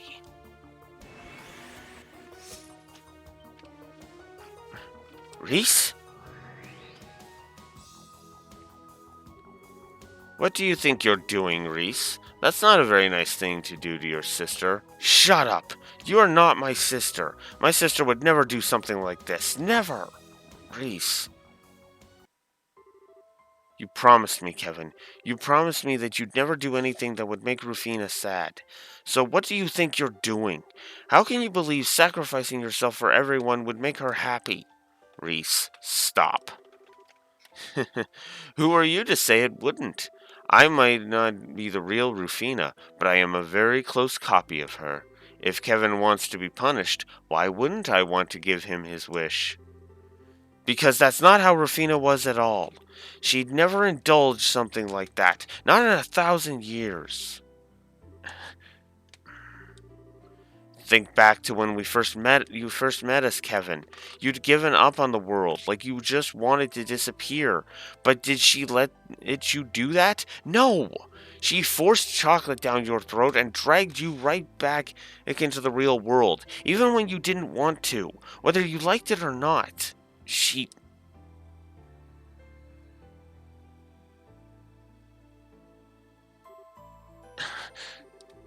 I Well, this is a surprise. You've grown a lot more when I was expecting than I was expecting if you're able to talk back to me. Stop talking to me as if you're my sister. You are not, and I won't stand for you defiling her any further. Well, if that's how you want to do things, perhaps I should invite you in Kevin's place. Me?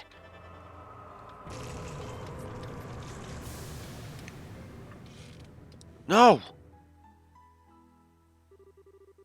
The rest of you can stand by and watch.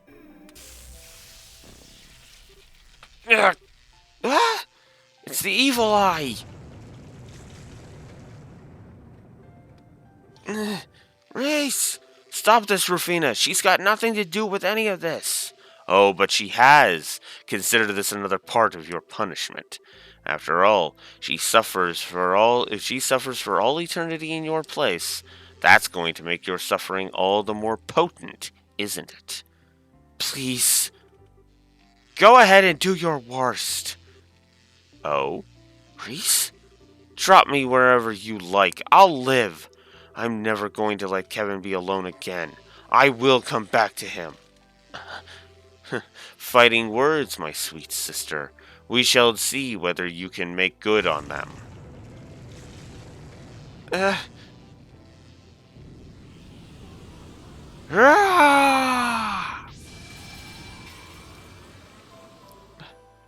Kevin? Ah!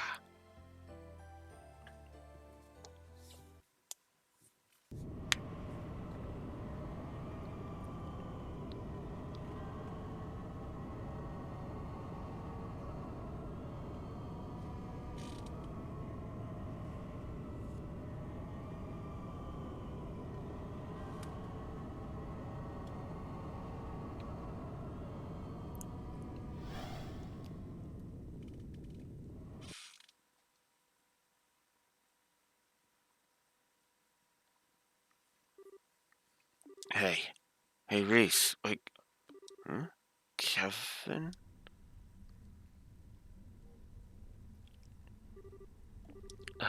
You okay? Feeling any pain? No, I'm okay, I think. But why are you... I fell through that crack alone. So why are you... You big dummy! Me? What were you thinking with all of that taunting? Go ahead and do your worst? Drop me wherever you like, I'll live? And just how do you know you'll live? Oh, right, you don't. But you're a squire, aren't you? A rookie like you with no experience or proper judgment has no business making calls that put her own safety at risk. If you can't promise to never do that again, then you and I both know you're not cut out to be part of the Gralsritter. Here. That's probably what I should be saying. Anyway, it should be saying anyway, but it'd be real rich coming from me, huh? So I'll let you off the hook. Let you off with a little bop there. Huh?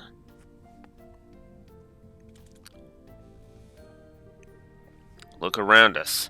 This is it. The 7th plane. Wow. Gehenna. Hell. Fitting, considering the... considering that. So, before I go any further...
Yep.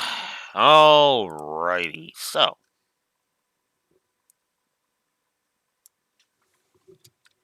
3 positives for that scene, because of course.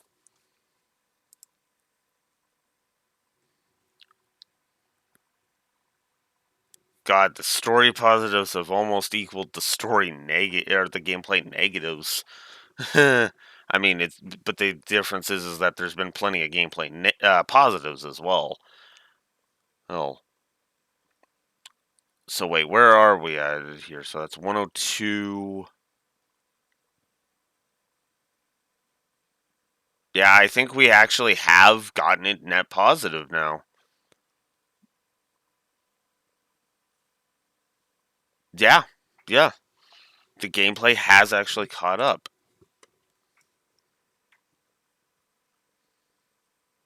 It has caught back up. Wow. Because, yeah, it's 41 and 62. And with the story, and the story negatives are sitting at 6. So that's 68. Damn. So my math is failing me. That is 102 minus 68.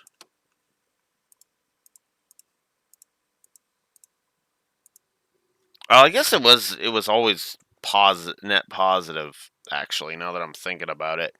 But that's still only a final net score, a current net score of plus 34 total. And that's not good. That's not good at all. Oh, but still, yeah, no, triple positive for that. Gehenna. Yep, it's just like the Testaments brought to life. Hey, and I'm the one responsible for bringing it all. Oh, after all, if there's one place that's possible, it's Phantasma. I don't know how Rufina came back, but she did, with both memories and personality intact. And now I have a good fortune, the good fortune of being punished by one of the very people I wronged. I really couldn't think of a more fitting punishment for a bastard like me. Everything she said was dead on. More than anything, I wanted to be punished. I figured that by accepting that punishment, and all this would be done, and everyone else would go back to their lives. I thought I could just be just like her, sacrificing my own life so everyone else could be saved. But that wouldn't make me like her at all, would it? No. She might have given up her life to save ours, but that wasn't because she was happy to throw away her life to protect someone else's. It was because she saw literally no other option. With me unconscious, she didn't even have the choice to retreat. There was no way out of the situation without one of the three of us losing our lives. That's the only reason she chose to do what she did. Yeah. She was never the kind of person who would praise self-sacrifice as some kind of virtue. She'd only ever accept it as an option if all the others had been exhausted, and it was truly the only way. Right, but this time that's not the case. You're here, I'm here, all our friends are here. If we put our heads together, I'm sure we could find another way out of here. One where no one would have to die. You must have realized that, and yet you tried to take the easy way out, didn't you? I hate to say it, but yeah, I did. That's a pretty shameful thing for a Dominion to be doing, huh? See, I've got no right to be criticizing you. I'm even less fit to be a knight than you.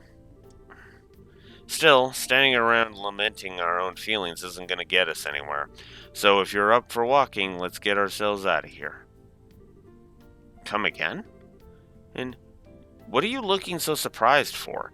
You didn't think I was going to stay here and accept being punished for all eternity, did you? Well, either that or stay here and wait for Rufina to show up again. Listen here, Reese. I'm not going to deny that there's a part of me, a big part, that wants to be punished for what I did. Or that there's a part of me that was overjoyed to see Rufina again, however it came to be. But I'm not alone down here. You're here with me, and believe me, that changes everything. As long as you're here, I'm not staying in this hellhole a second longer than I have to. We're getting out of here, and you and me, no matter what it takes. Right, right.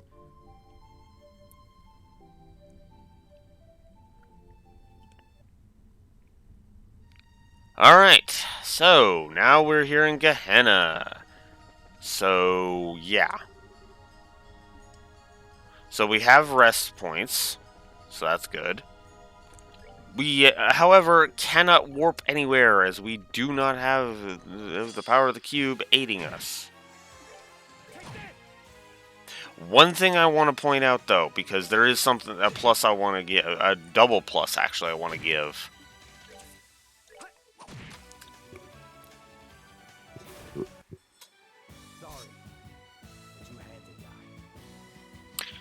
Notice his victory quotes have changed.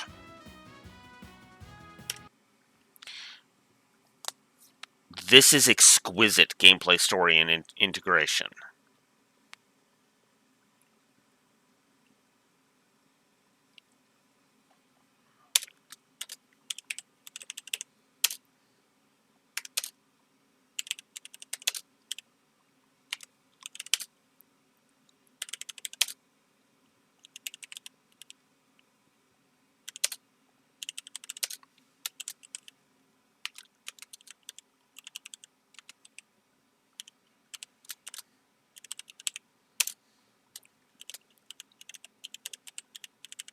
So now we're at particularly with Kevin's victory. Whoops.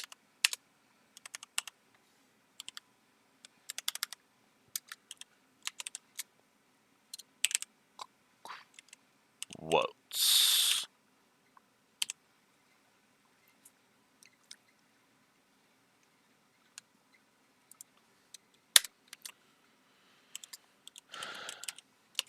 Kevin's, and then down to gameplay. Kevin's victory. Quotes in chapter 7 are good gameplay story integration. Because that is how that works. If you get good gameplay and story integration, that is a plus on both axes. And if you have bad segregation, then it's a negative on both axes. So, hey, we did it. We got it down to net negative 20 on the gameplay. Yeah, to be blunt, I don't think the gameplay is going to going to eke out to be net positive. I mean, the story is the overall score being net positive is only because this story is so damn good. If this story wasn't anywhere near as strong as it is that would be bad. Like, for the most part, the story is actually literally what's keeping this net positive in any respect. So, there's that. But yeah, I love Kevin's victory quotes. It's in this chapter, mostly because it's fitting. Because his attitude is different now.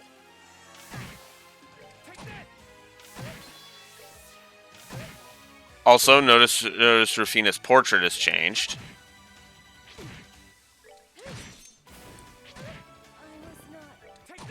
Damn it! Good job. Keep it up. Hey, Kevin leveled up. Cool.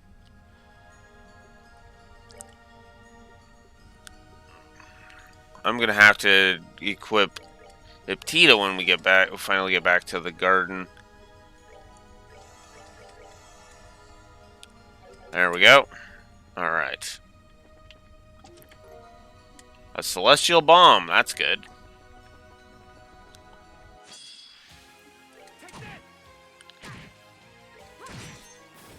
Goddess, my thanks to thee. And of course, Reese's quotes are just the same. Because why would they change? I feel like her quotes, she should have had different quotes too. But I'm not actually going to hold that against the game.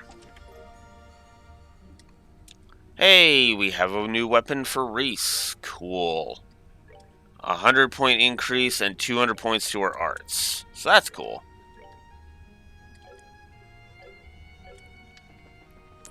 It's funny because Reese actually isn't as well equipped as she could be.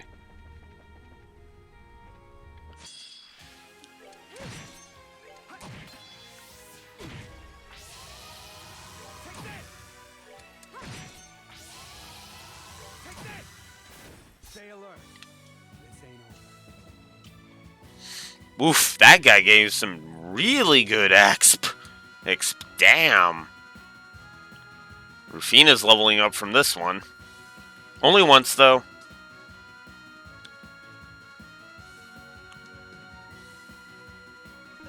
Yeah, like I said, only one. But still, that's good stuff.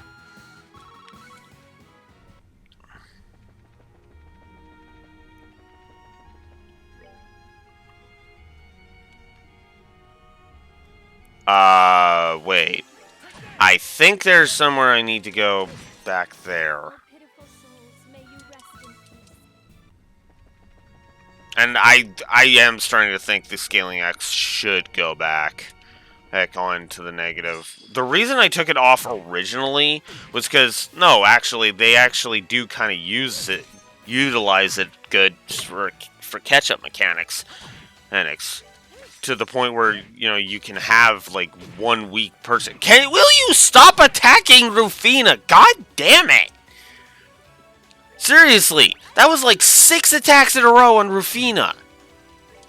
Like, Jesus! Oh, pitiful Fuck! soul, may you rest in peace. Anyways. God damn it, what was I saying? Right, Scaling Exp. So, Heavenly Sphere. Okay, sure. I did put that as Heavenly Sphere, right? Okay, well, I should check what Heavenly Sphere is. That's what I should do. And I was right, there's a chest down here. Cosmic Gear. Interesting. That's just a straight 200 increase. But Rufina could use the 300 point increase more, so we're going to do that. And EP charge 3, so that's good. I don't think I can come back here too, so I should make sure I get as many of these. Anyways, yeah, the Scaling Exp. The Scaling Exp has been utilized well. Has been utilized very well. But at the same time, the Scaling Exp is problematic. To put this bluntly. How do I phrase this? The Scaling Exp... See, the thing is that the Scaling Exp... The reason why Sky 1 got a triple negative for Scaling Exp is because you literally would run into the Scaling Exp combat not giving you more exp, like within the same chapter. If you went and did all the side quests and didn't run from any of the encounters, you were going to level to the point where you were considered over leveled by the game's standards, and I hate that. In Sky 2, it was a similar thing, but it was just not as heavily enforced, as there was still a progression. And here, there's even more of one in which a lot of times it utilizes the Scaling Exp. It's the Scaling Exp as what it should be, which is a catch-up mechanic. Unlike what Sky 1 and kind of Sky 2 did, which was, oh, this isn't a catch-up mechanic, this is a straight-up anti-grind mechanic, which on the surface of it sounds like a good thing until you realize it's also an anti-leveling mechanic. Because if you want to level, the game is flipping you the bird and telling you to go fuck yourself.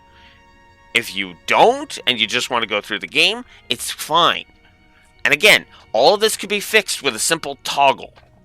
Just toggle whether or not it's set exp or scaling exp, right? And then just set your scaling variables for when the scaling exp is turned on and the set values for when it's not off. Done.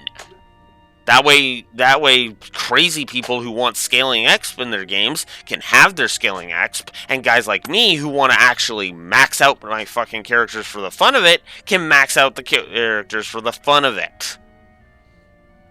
And if you're going to do something like that, do yourself a favor and also get the and also implement the exp multipliers that the Cold Steels have, right? Again, we'll find out soon if because my copy of Trails from Zero is arriving today. Hey,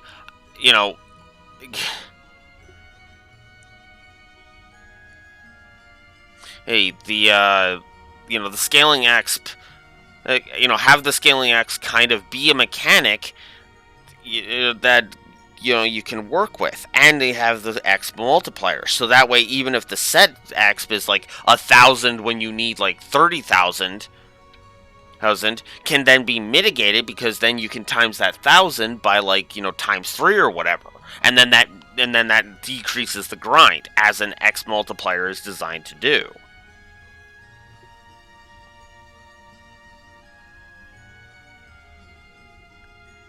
So, yeah. That's basically my thoughts on that, you know? And if you just give me a moment here, because I actually want to see something.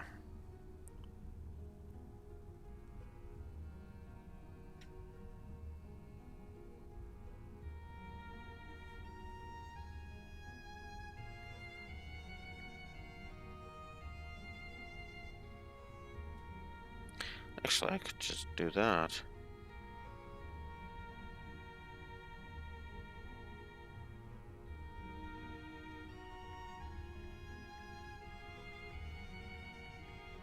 Whoops. I am just wanting to check something. Give me a moment. Okay.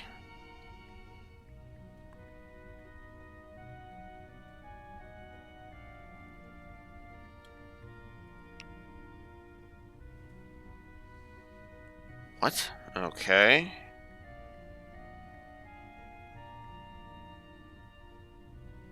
Uh.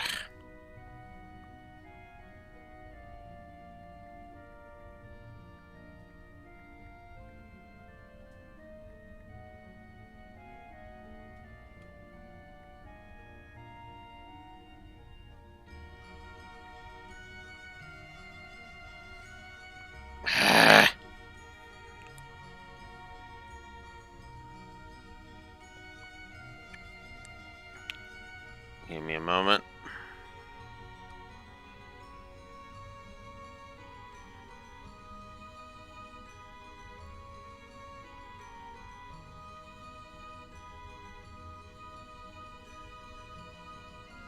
What was it? Oh.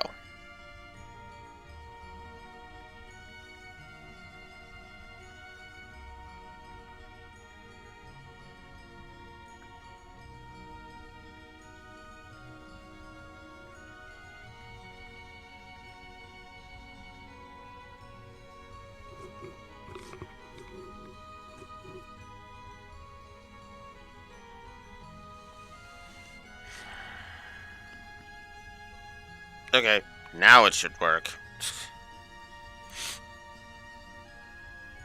Wow. Sure.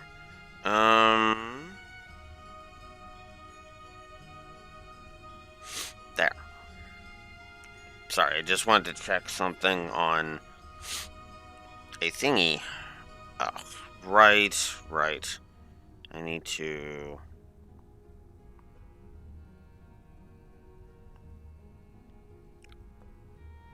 do that.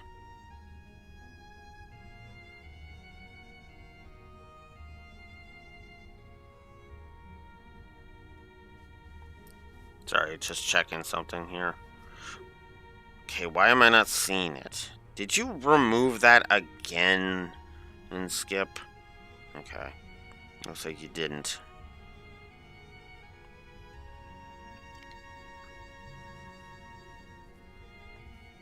I could just get it delivered.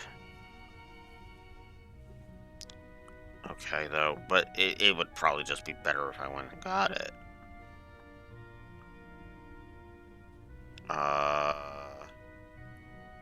Sorry, checking some stuff. Right, that's what I want. That's not bad out. I say as it's garbage temperatures for this time of year. And I do mean garbage, but that's beside the point. Anyways.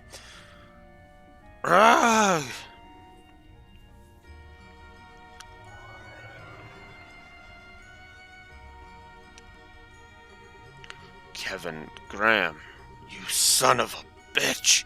How dare you! What? One of the heretics I killed, huh? Damn right I am! I'm Owen! The first of so many lives you claimed. Owen?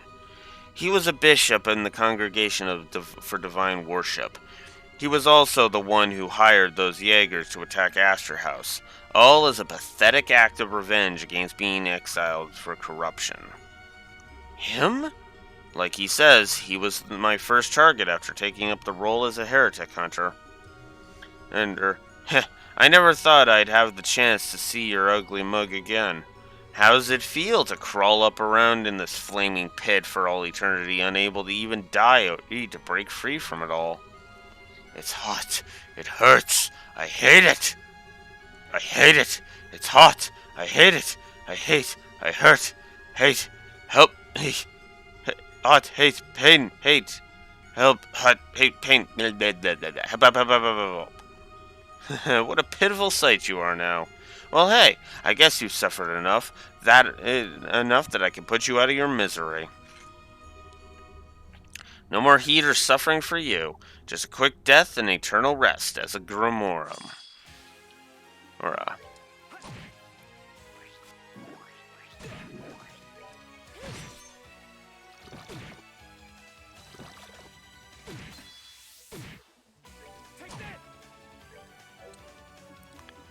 And Heavenly Sphere. Praise for a Valkyrie who crushes foes with a ball of light. O heavenly servants of the goddess.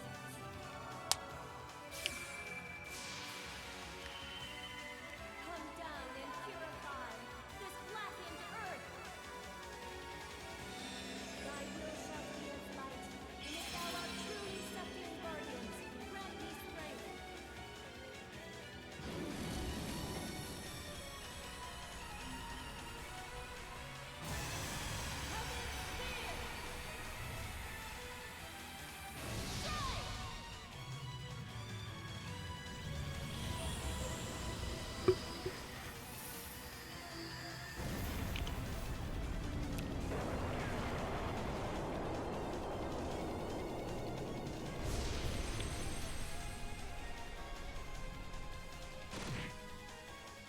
Oh wow, that did not do a lot.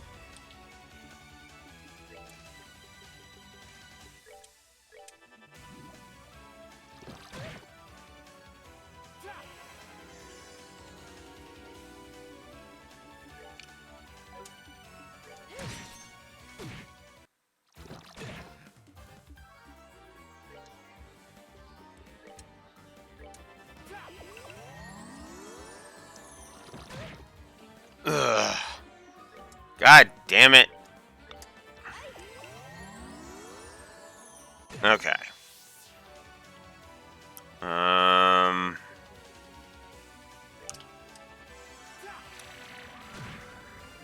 Wow, that is not doing a lot. Let's try Spiraloa.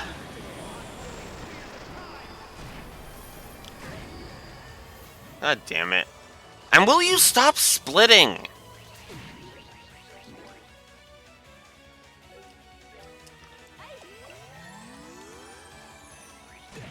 God, this is why I hate this game's status effect fetish.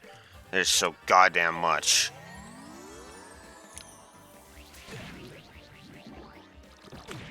Fuck off.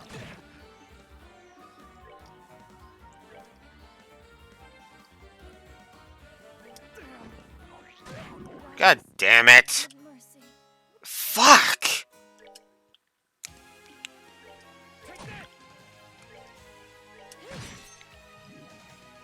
Fuck, of course you're gonna split. Why wouldn't you? Ugh. O heavenly servants of the goddess, come down and purify this blackened earth, if thou art truly Sephian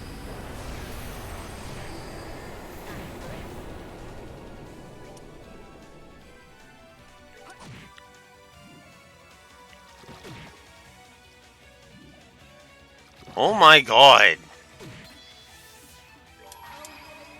Fuck.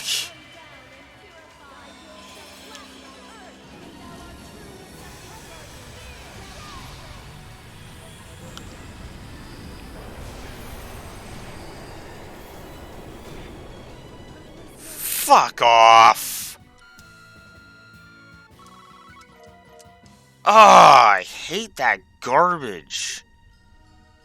Ugh, Kevin. Alright, let's keep this up. I doubt we're near the exit just yet.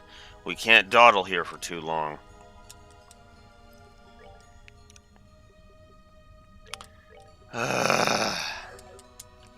Alright. God, I fucking hate this. Hate this garbage.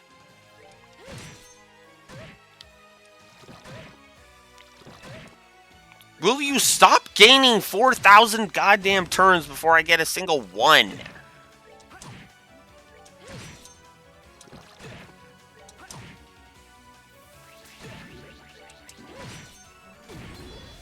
Oh, pitiful souls, may you rest. Ugh.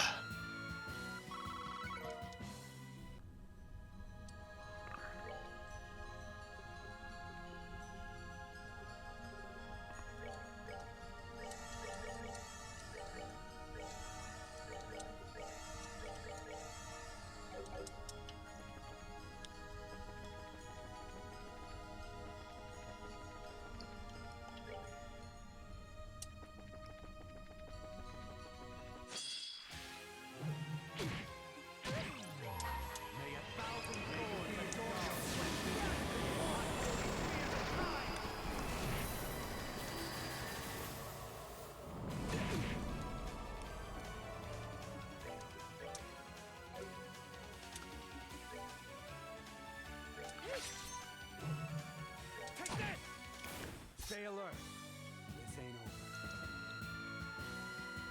over.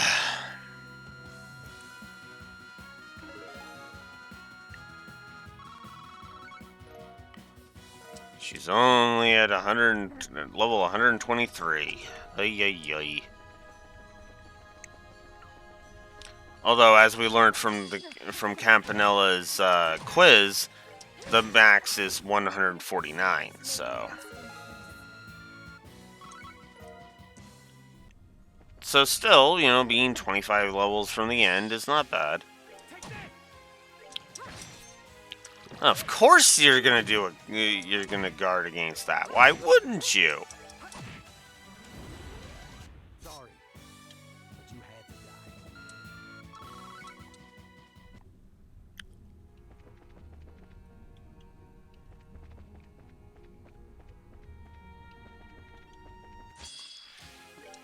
Deal with you. Oh, pitiful souls, may you rest in peace. Just because I don't want to be dealing with you later. Wobbly Rainbow. This one's pretty straight. Oh, heavenly servants of the goddess, come down and purify your ships left on earth. Thou art truly some emperor. Yeah, I'm not taking chances with these fights. I'm just getting rid of the enemies in it. Oh, pitiful souls, may you rest in peace. It'll give Reese more levels, so the more power she gains, the better, kind of thing.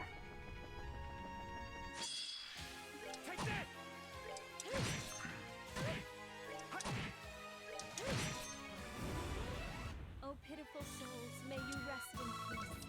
Ugh, even these fights are not worth it anymore. Jeez. Shine Sphere.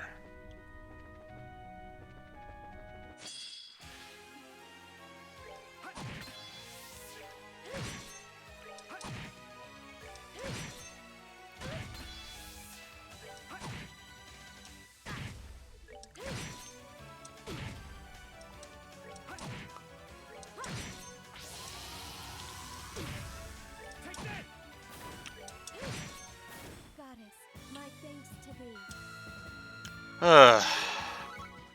Kevin leveled up. Yes, because I totally needed Kevin to level.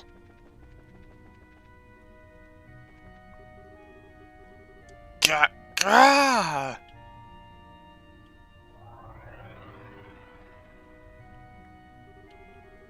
Please, let me eat you.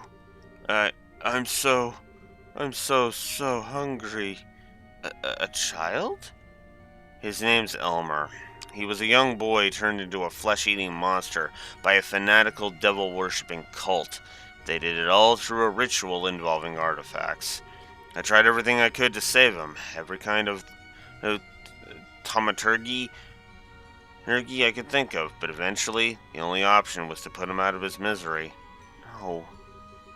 I can, right? You both look so tasty. So go on. It won't hurt. You didn't deserve this, kid. But I'm not going to blame Adios either. If you want to resent someone, resent me. So let me put you to peace a second time. No, I don't want to die. I just don't want to be hungry anymore. And after this, you won't be, kiddo.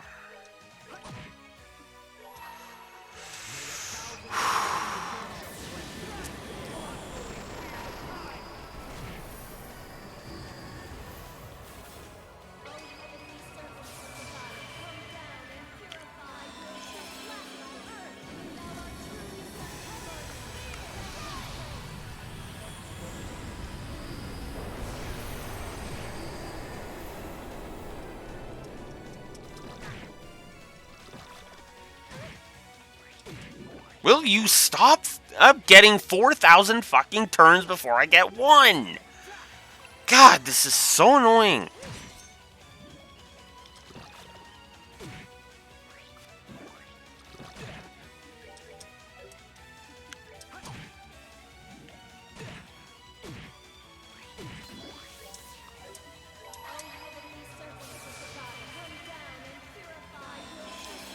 God, I hate these fights against these goddamn blobs.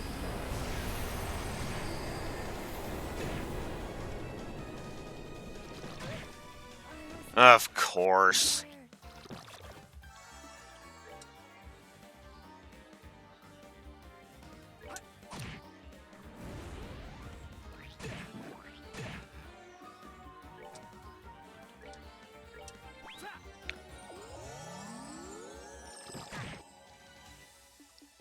And will you stop healing yourself? And stop splitting while you're at it! God damn it! This is getting stupid because because if I don't break off the fucking get the person who falls down back up, then they don't get exp. Oh my god, I hate this fucking bullshit. There. Fuck. At least her level is more comparable now. I didn't want to get out of bed for a week after that one. Oh, times changed. This is practically another day for me now. Kevin... And why? Why have you been trying to deal with all of this on your own all this time? You could have at least talked to me. I chose the path I walked by myself, Reese. What right do I have to drag others down with me? Especially you. Nah, that's not why I didn't want to talk to you about it all, is it? I think more than anything I was afraid. I didn't want to see me you trying to hurt myself, to punish myself. I was afraid that if you did, the bond between us would be severed forever, and that thought alone was too much to bear. I thought I heard something. Yeah, I bet that was the real reason. I was right. You're stupid. You're the stupidest person I've ever met. Couldn't you use a little more affection? Couldn't you use something a little more affectionate? I called you a dummy before. That one's cute. Although I guess being stupid suits me. You dummy. You blockhead. You half-wit. That's an impressive collection of insults you got in stock.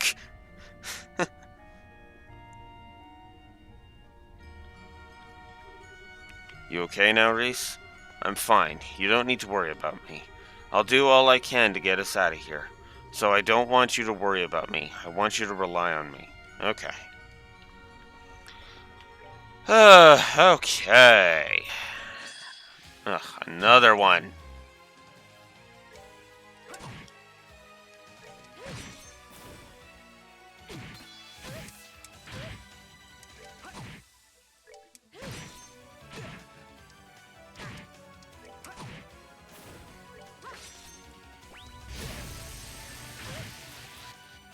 God damn it.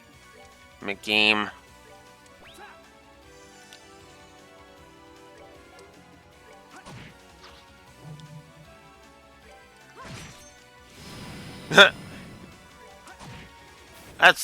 I think that's one of the only times knockback has ever worked in my favor. Every other time it's been out of my favor. Infinity Sparrows. We're just learning all kinds of new stuff today.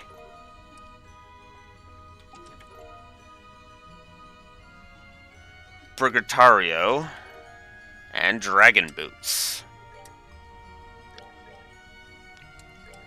Oh, that's a nice increase. It's not much of an increase on arts, admittedly, but that's because he already had an arts increase on this one. And Dex is a little bit of a boost. But that's all good stuff, so, yeah. And that's only a 10-point increase.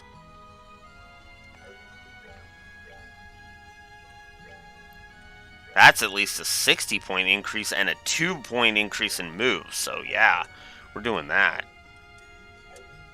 Actually, what's your move? Your move's only 6. Ooh. Okay. Well, maybe we'll find another set of Dragon Boots. Who knows? Oh, come on! Now you're just trying to piss me off at this point.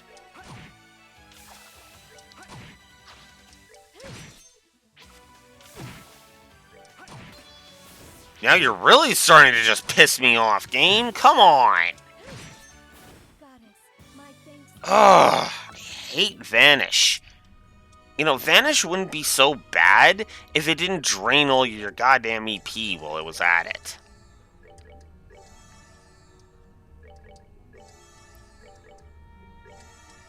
There. I feel like I need to upgrade Reese's slots, actually. Now that I'm thinking about it. What? Oh, god damn it. Alright.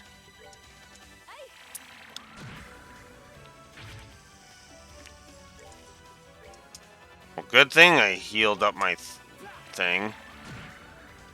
Sorry, but you had to die. Okay.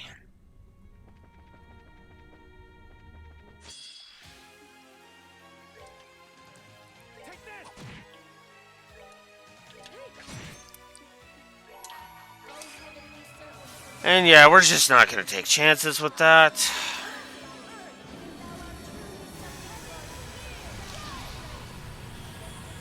I'll be honest, I'm starting to lean towards a gameplay negative for this, for Gehenna, because... Or I should say, like, the mandatory fights for it's in Gehenna, because Gehenna itself is fine. The only problem is that a lot of the mandatory fights are just garbage, in my opinion. Then again, it's not like the random encounters are any better.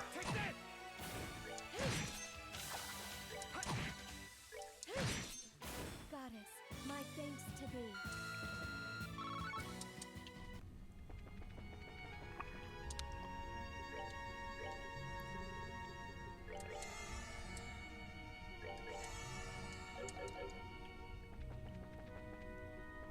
No, I don't feel like fighting another goddamn mirror.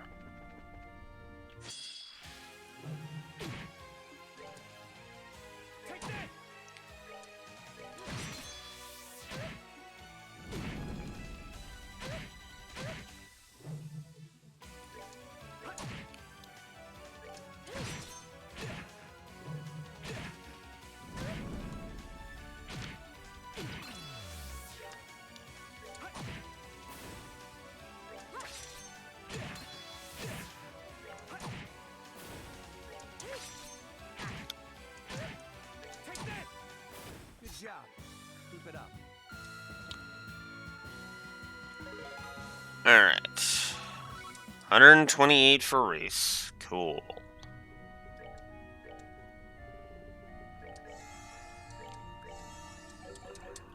Alright.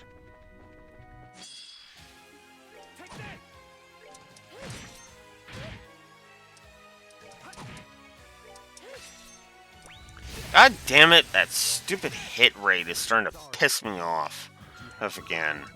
Ugh.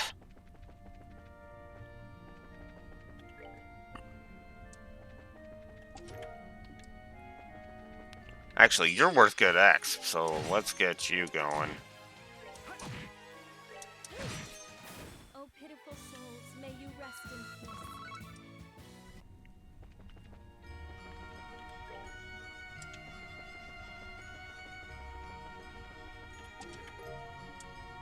Grail Locket, finally!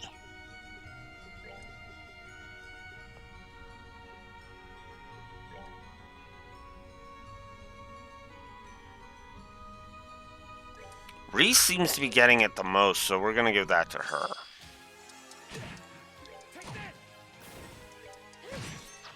Oh, pitiful souls, may you rest in peace. Because I'm kind of getting sick of all the frickin' status effects I keep getting inflicted by. I'm so sorry, Kevin.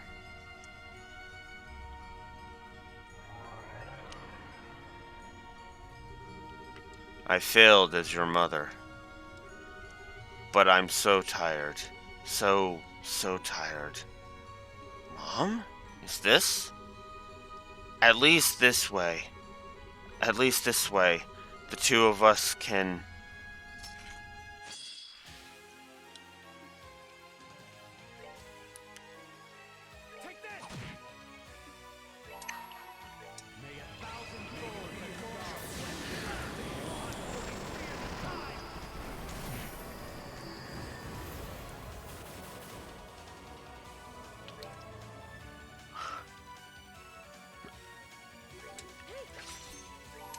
Oh, heavenly servants of God, come down and purify your trespass on earth. We now are truly some souls, may you rest in peace.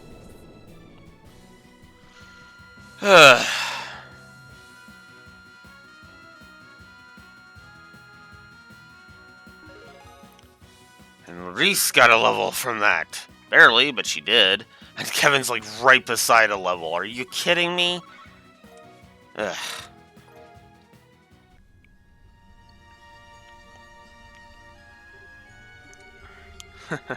Damn, that one hurt. Kevin, you don't... If this place and everything in it was seriously what I wanted for myself, then I'm probably the biggest masochist who ever lived, don't you think? You don't need to force yourself to talk, Kevin. Sorry.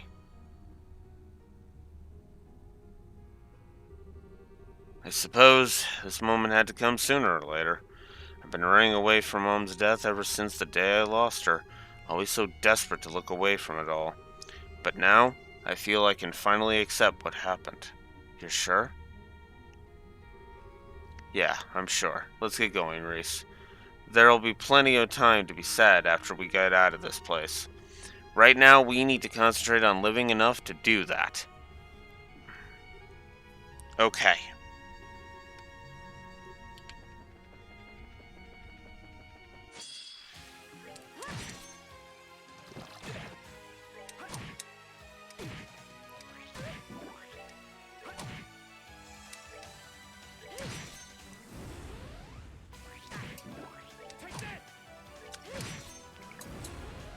Oh, pitiful souls, may you There's Kevin's level.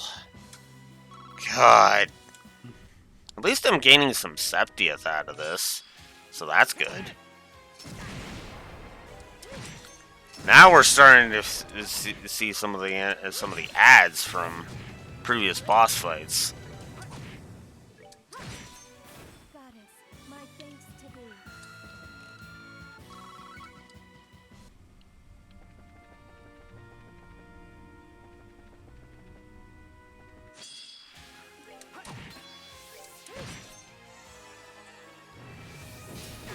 Okay, that was just unfair.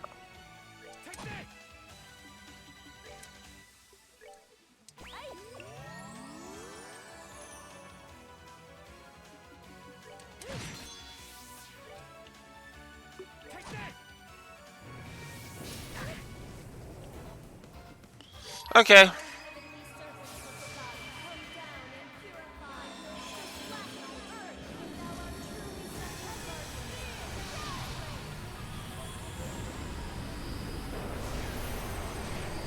That made that easy.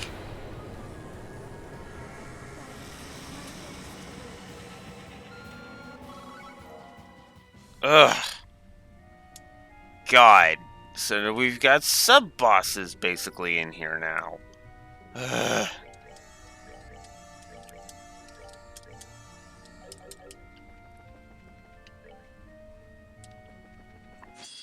Ugh.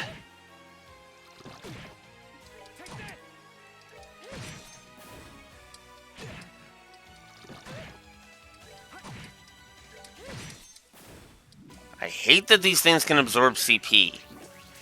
Oh my god. Go away already. Oh, pitiful souls, may you rest. Ugh. Tyrol bomb.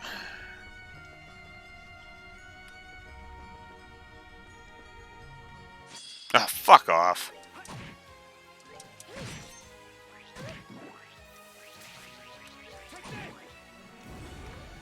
Sorry. But you had to die. Ugh.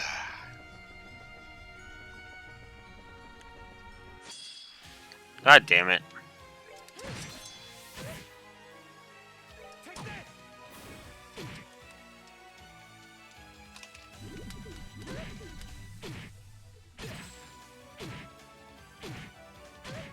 Fuck off! Fuck, will you stop gaining 4 billion goddamn turns before I can get one? This is stupid. Ah, fuck this. Again, I shouldn't have to use fucking S-Crafts to fucking survive. Goddess, my thanks. Ugh.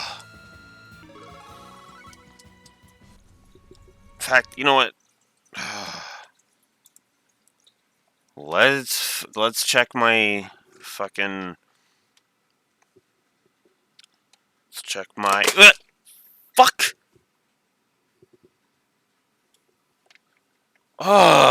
Can I stop having everything just fall apart on me?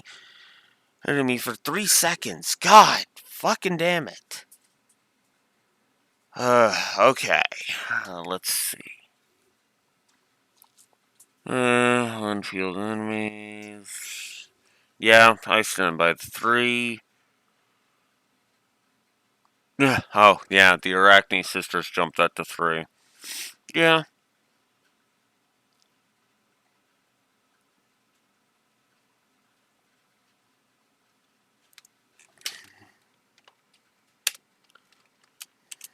You know what? I am gonna do. That's what I'm gonna do because I actually don't like this.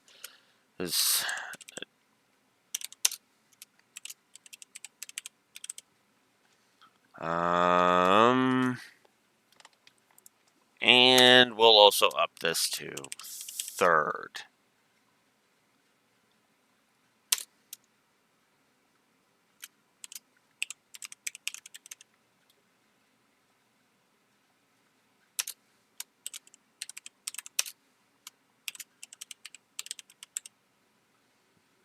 Okay. So, yeah. That I'm going to agree to. I'm upping the enemy design and the encounter design negatives to 3 each because I am so sick and tired of these encounters, it's not even funny. I really, really fucking am. We knew the negatives were going to keep piling, so yeah. Oh, fuck. Oh, fuck me. And I don't even have any more I don't have my S-Crafts right now. God damn it. This is gonna suck.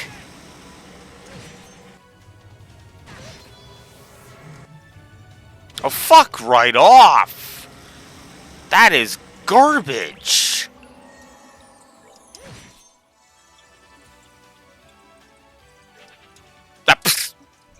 Oh, whatever. I don't care that much. Okay, this thing I'll fight, because this thing actually knows how to fucking play fair and actually take some fucking damage. Still doesn't know how to fucking stop getting 4,000 turns, but that's beside the point. I know I'm exaggerating. I don't care. Here, I am so sick. I'm getting so sick of the fucking gameplay of this game.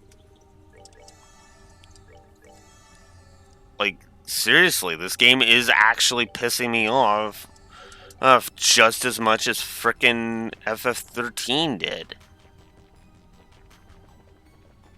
But now we have a music change, so that's cool.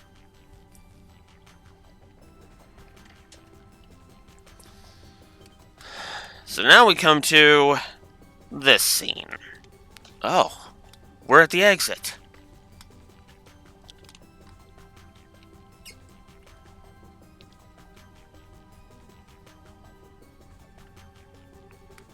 The gates of Gehenna. Those gates are distorted but steadfast, serving to keep the living and the dead apart. Yeah, they've been accurately realized for sure. Too bad the testaments didn't give us any clues on how the two of us can force them open. Nor do you have any chance of doing so. Who was that? About time. Because everybody knew this guy was going to show up. Hi, Weissman.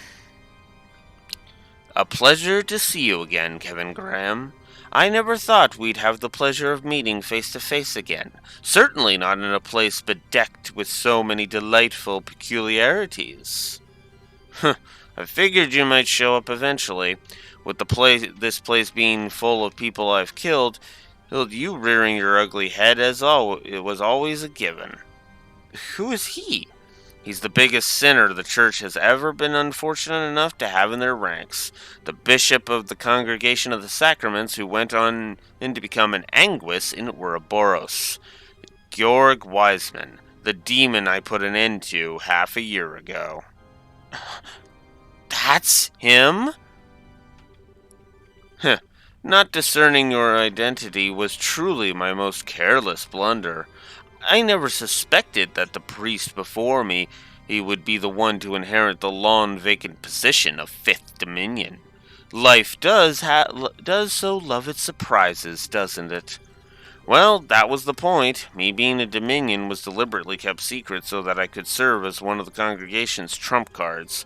Of course, the truth's out in the open now, but it's a fair enough price if it means you're dead. The congregation always were a cunning bunch. They created such an elaborate scheme just to take out poor little me. Was the plan conceived shortly after your stigma first manifested? No, I'm sure it was. And after that, is merely biding your time till you could make your move. With a Dominion, the salt pail, and a carefully designed game plan on their side, the odds of me escaping with my life were woefully slim indeed. You're right about how cunning they are. In that sense, since you were probably just as right when you called me a damn dog. I was fine with being that way too. How respectable of you. I must admit, I am astonished. I had carried out plenty of my own research on stigmas and their capabilities, but I had no idea a genuine article was capable of quite this much. What are you talking about? I suspect that deep down you already know the answer, but it is my deepest pleasure to elaborate. The Gehenna in which you stand is a reflection of your latent desires. That you already know. But more specifically, the cause of this is your stigma. Huh? What do you mean? After the Arale's disappearance, Phantasma was thrown into a state of great confusion. After all, Phantasma was the Arale's subsystem. Without the Arale to control it, it was like a ship whose captain had suddenly vanished, lost.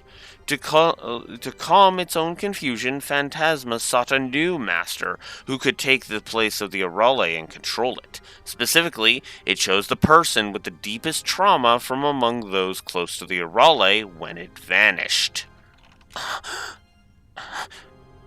Its decision made, it found the stigma that exists deep within you and made a copy within itself.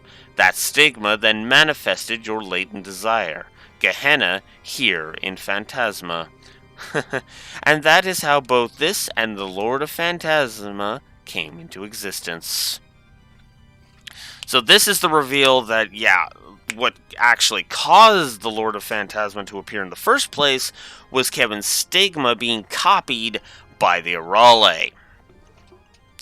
I like this. This is a nice twist. It's kind of, and it's not even so much twisting what we know from the whatchamacallit. It's more like twisting what further revealing more about the twist we learned earlier and all the implications therein. Because the big twist during the Rufina scene was that Kevin was responsible for a large portion of what was going on here in Phantasma. And Weissman not only further confirms that, but he also explains further of how that's even possible. It's a nice touch. Kevin. Well, I suppose that's enough exposition for now. And now that we're clear of all confusion, I have a proposition for you. One that will allow you to resolve all of this without a single loss of life. A tantalizing prospect, no? You can do that? Really? It's quite simple. You need only cast away your humanity, nothing more. Your stigma rose from the ashes of immense despair and guilt. What better way to deal with this situation than to become a being that is not burdened by such worthless emotions? To become a truly self-supporting superhuman capable of controlling every facet of themselves. You're insane. That's no way for people to live. Yet it is the goal I obsessively pursue in both life and death alike. My research into stigmas was but one part of my efforts to achieve it. My efforts with Joshua may not have borne fruit, but you are so very close to reaching it. And once you become a superhuman, you will be able to fully control your own stigma and emerge as a new Lord of Phantasma. Silence, Faceless! Stop trying to deceive him with that forked tongue of yours. Please, I am doing no such thing. I only presented a modest proposal at best. Not one word I've said is a lie. I swear it. You could argue that I may feel resentment towards him for being instrumental in my death, but at this point, that matters little to me. Everything pales in significance to seeing my long-cherished ambition realized. I abandoned the Church's teachings and joined Ouroboros in pursuit of creating a superhuman, and now I finally can. You're insane. It's alright, Reese. You don't need to keep defending me. Kevin? I'm glad to see you understand me. I always knew you would see sense in the end. It's hard to disagree with the fact that I need to be stronger than I am. It was my weakness and my cowardice that led to taking Rufina's life with my own hands. It was my weakness and cowardice that led to rejecting Mom and allowing her to die. And now, it's those same two qualities that have led to Reese and the others getting drawn into this mess to suffer. All of those things are on me. All of them. But you're absolutely right. But there's no need to despair any longer. You have it in you to overcome such weakness. Allow the path I've opened to you, and they will be a thing of the past. A mere memory. That's one option, sure. A good one, too. But sorry, it's not the one I'm gonna be picking. Man, I'm even more of a loser than I figured. Even now, I just can't bring myself to forget the taste of the chocolate I had that day. What? When Rufina and Reese found me, I was crushed beyond measure. I thought I'd never be able to stand up against up against and overcome the despair I felt. That's why that bitter yet sweet taste left such a strong impression on me. It's why it gave me the strength to move forward, even knowing how many hardships awaited. Because for every hardship, there'll be just as much joy waiting for me. Kevin. So, sorry, Faceless. This thing ain't going to work out between us. Very well.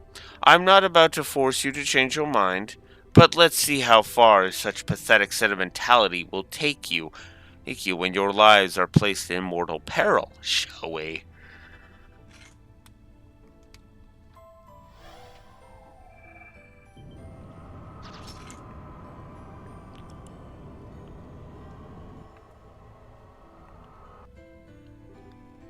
No. Astarte and Rostrum. We have to face both Guardians of Gehenna's Gates at once for this round, huh? You may be a Dominion, but surely even you realize you don't stand a chance of winning here. Not when you have to worry about that girl with you. Well, having any second thoughts? Don't you dare listen to him, Kevin. I'll be fine. And don't let worrying about me stop you from doing what's right. Well, you're right about our chances of winning. Two high-ranking devils and you against just the two of us? Things aren't looking so hot. At least, that was before I knew I'm not the man I once was. What? Ah!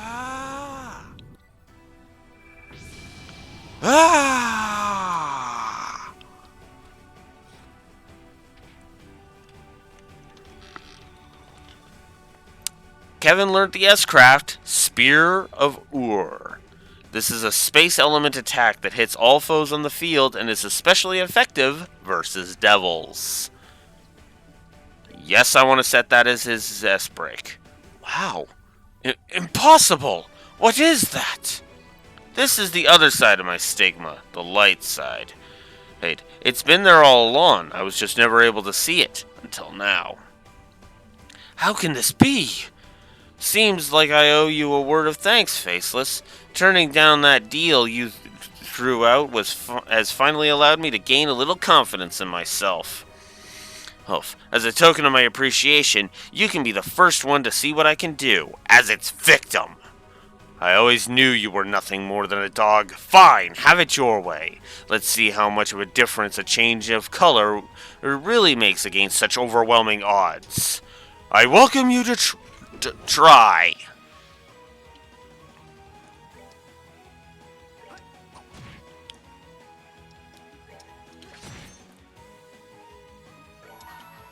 Oh, whoops.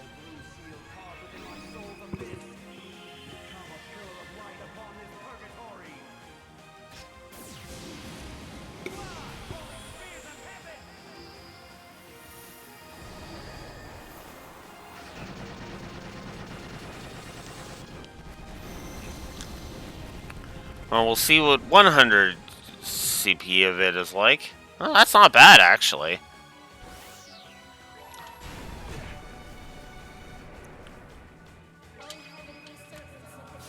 At least this... Alright, so that lets me hit all three of them. Alright, Heavenly Spear. Do some damage. Well, that's not bad.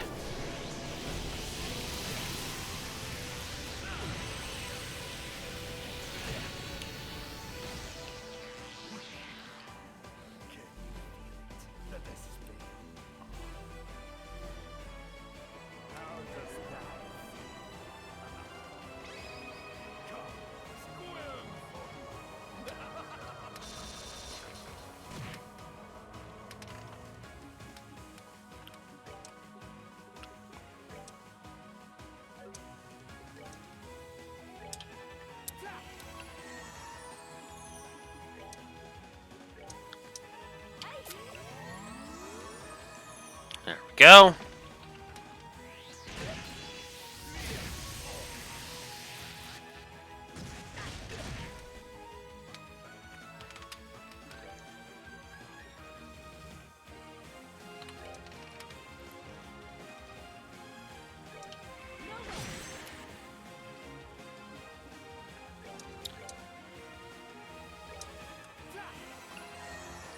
There we go.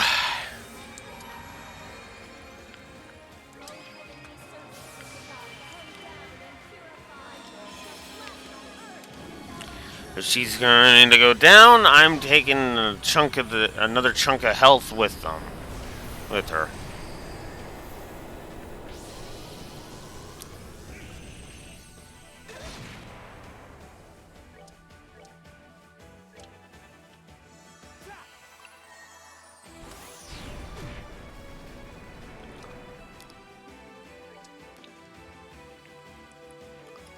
Frick. 12,000 left. Wow, Weissman's only got 9,000 left, too. As does Astarte. Cool.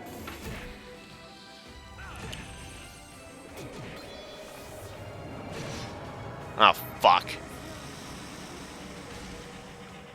That's bad. That's actually really bad. Oh, fuck. Alright, well, let's just do that.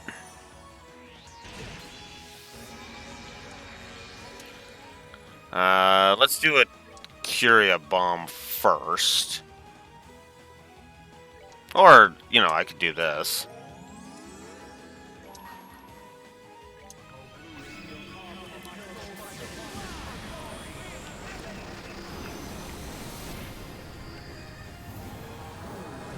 Oh, wow! I got both of those. Nice! Do I have a revive from KO? I do. Oh, crap, but I don't have... Ugh!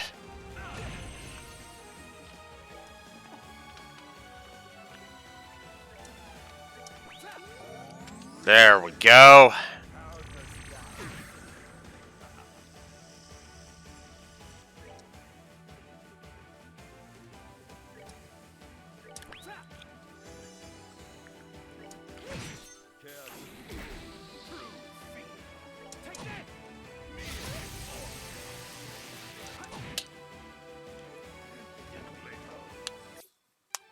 Stay alert.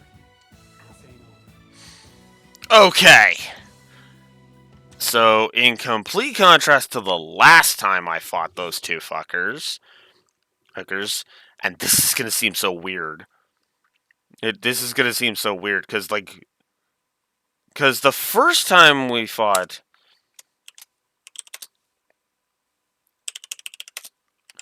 those two, you know, solo, it's like, here, let's be cheap, let's have this consist of cheap nonsense.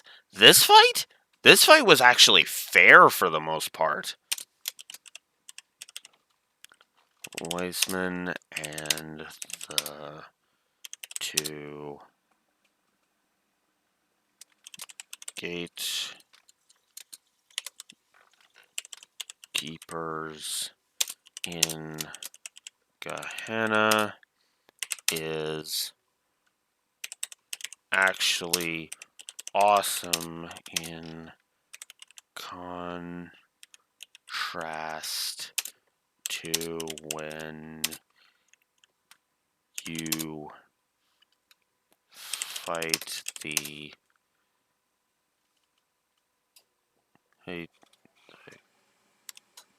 keepers. No, not keepers, keepers.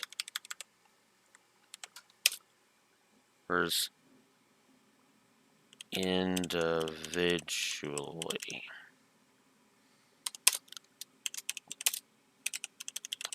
The battle feels fair, and right before it, Kevin gains an S craft that is efficient effective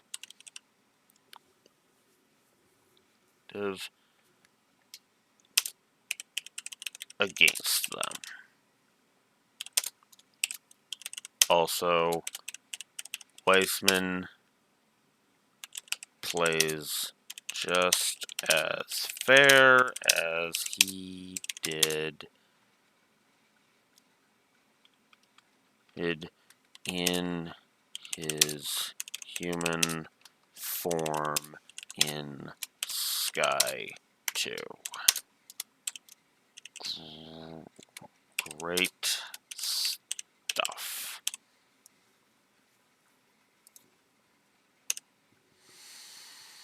There we go. So, yeah. Plus to that fight, because that fight was actually really good. I actually was not... I'm actually shocked that fight was as good as it was. Especially considering the boss fights have been cheap nonsense for like 90%. 96% of the frickin' boss fights, so... Yeah. A good boss fight? I'm all for it.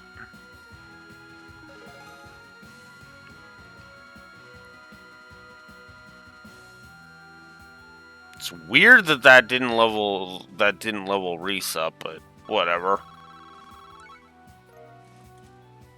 Tiger Heart, Crimson Eye, and Zerom Powder. Nice. Well done. But as long as Phantasma exists, I will never die. I'll always be watching you from here, Kevin Graham.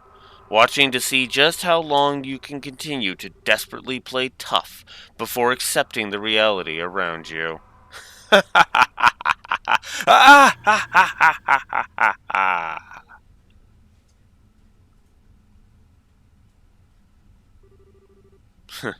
Desperately playing tough, huh? I wish I could disagree. What do you mean? Whoop. You always sit in the weirdest spot, weirdest spots. You know that, Headcat? Right at my frickin' feet. Kevin, how are you? Are you all right? I'm fine. I think I just overdid it some again. I'll be okay though. I won't flop over like I did last time I pulled this. Not after I've made up my mind to finally face Rufina head on. Good.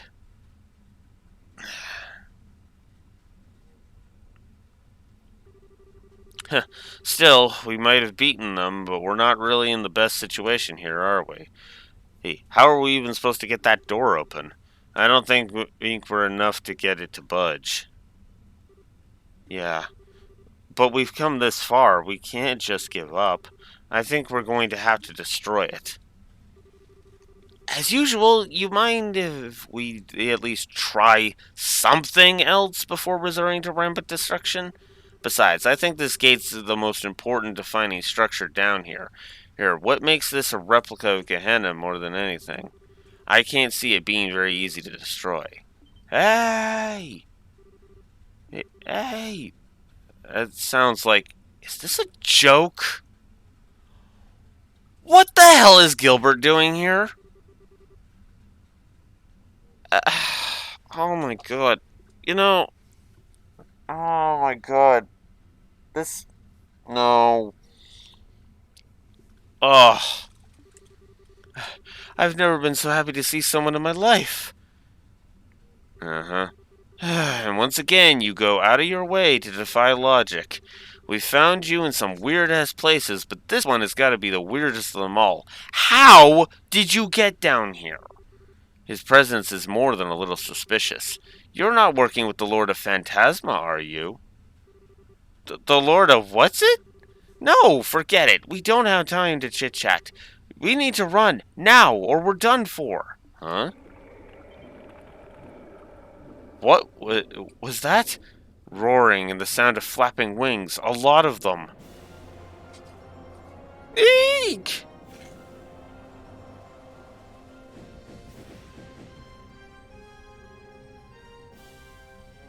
Are those devils?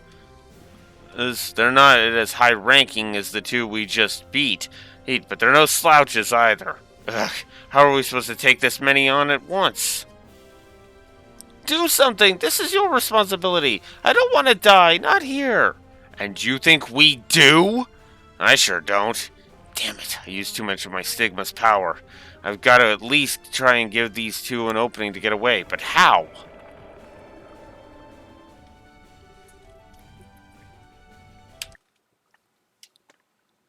So, we have another story negative.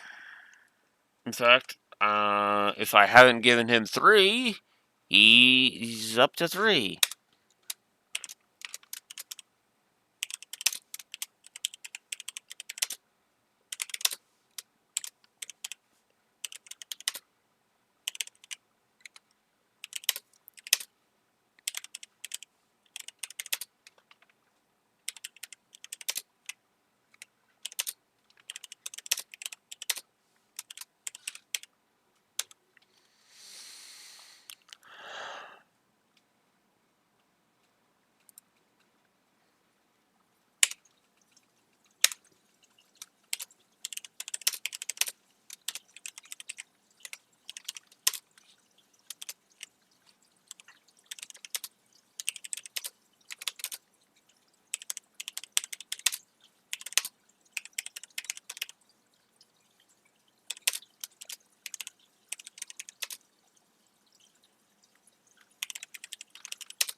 Gilbert is up to 3, and I'm giving a negative for him leading these devils to the group because to Kevin and Reese because this is fucking weak sauce.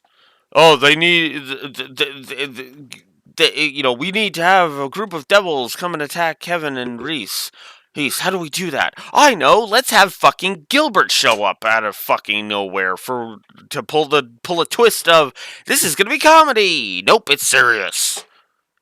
You literally could have just said that they were attracted to the fucking fight with the Guardians, and it would have been fine. But nope, you had to pull the stupid comedy routine. So no, Gilbert's a triple negative, and him leading the Devils here is a fucking negative in and of itself. That being said, however,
And while we're at it,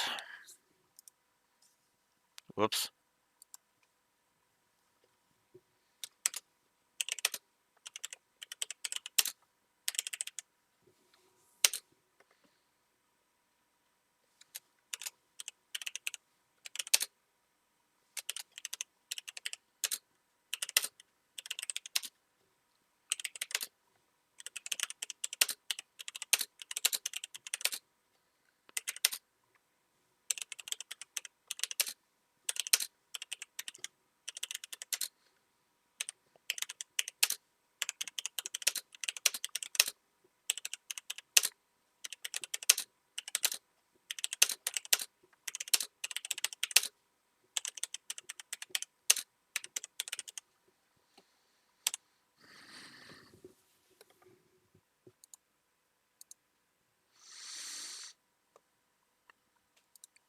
So I may have added 2 negatives, but I'm also adding 2 positives because the Weissman scene and the whole I love the story beat of Kevin Stigma being responsible for all this. It's good stuff. All right, let's get this now back to the crap. Kevin, I don't think I've got much of a choice here.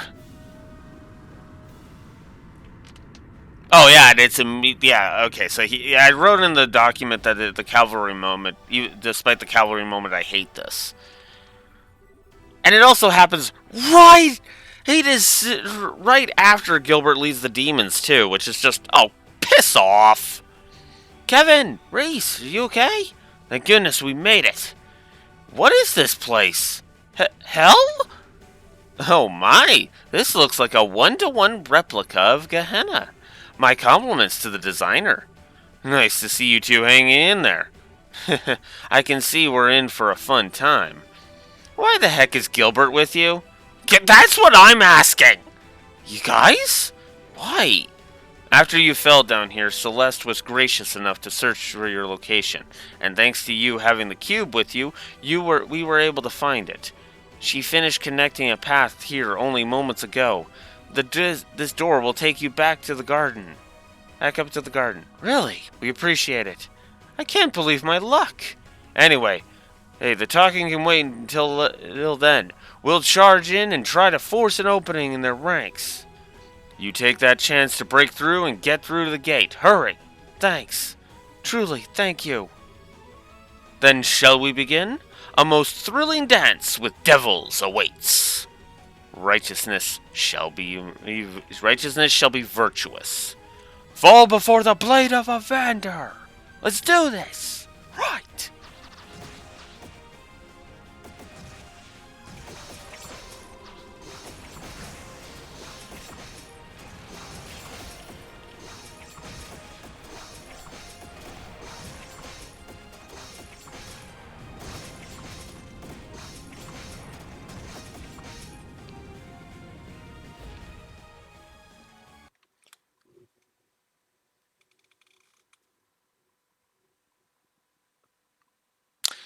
And that's how Chapter 7 ends.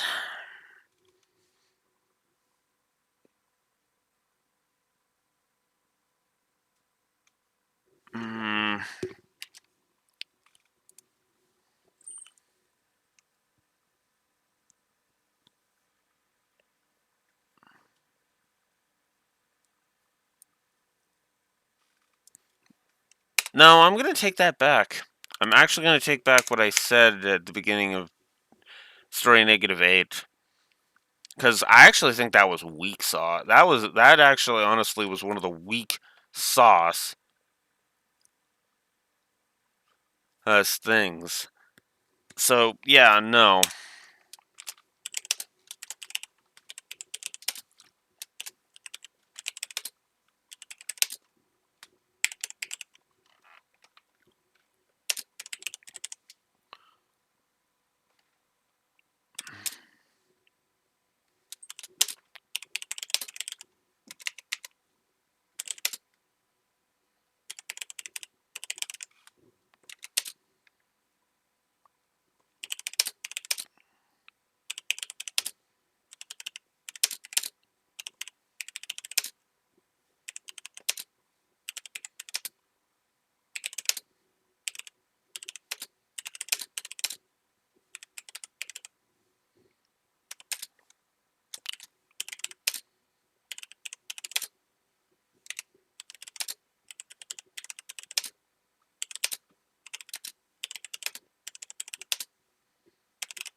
Yeah, that was a weak-ass cavalry moment, so it gets a negative too. I hate it. I hate it so much.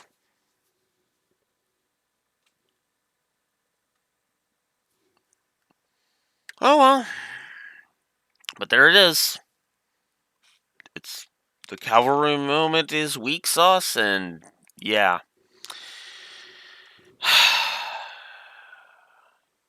Well, this is as good of a spot as any to go ahead. I didn't save that entire chapter. This is as good a chance as any as I'm going to get to it going ahead and taking a break. So I'm going to break for lunch. I'm going to go get myself something to eat. And I will see you all in about an hour, about 2:30. Hopefully around 2:30, I will be back, and yeah, we'll go for another 3.5 hours of this as we enter the finale, the final chapter of Sky the Third. We have one more door to find, and well, we have one more door to find and go through, and then we have to go and see if the other door will open, and then we'll go from there. Which is funny because that still doesn't change the negative I gave Legendary Angler Estelle for its garbage, or for its garbage of, hey, let's be, let's be mandatory for 100%, you know. Which, although what's funny is that might not actually be fully true because you might only need, the one round. But it's still an RNG minigame right at the beginning, which you could have great luck or you could have shit luck. So, and the walkthrough literally said the first one was actually harder than the second one, which is hilarious because I had that in reverse, but whatever. Regardless, I'm going to chop off. I'm going to go get something to eat, and I will see you in about an hour. And for those of you on YouTube, see you tomorrow. So, Blue Wolf Alex of the Lore Walker signing out for lunch, and so we can go have some lunch. Have a good one.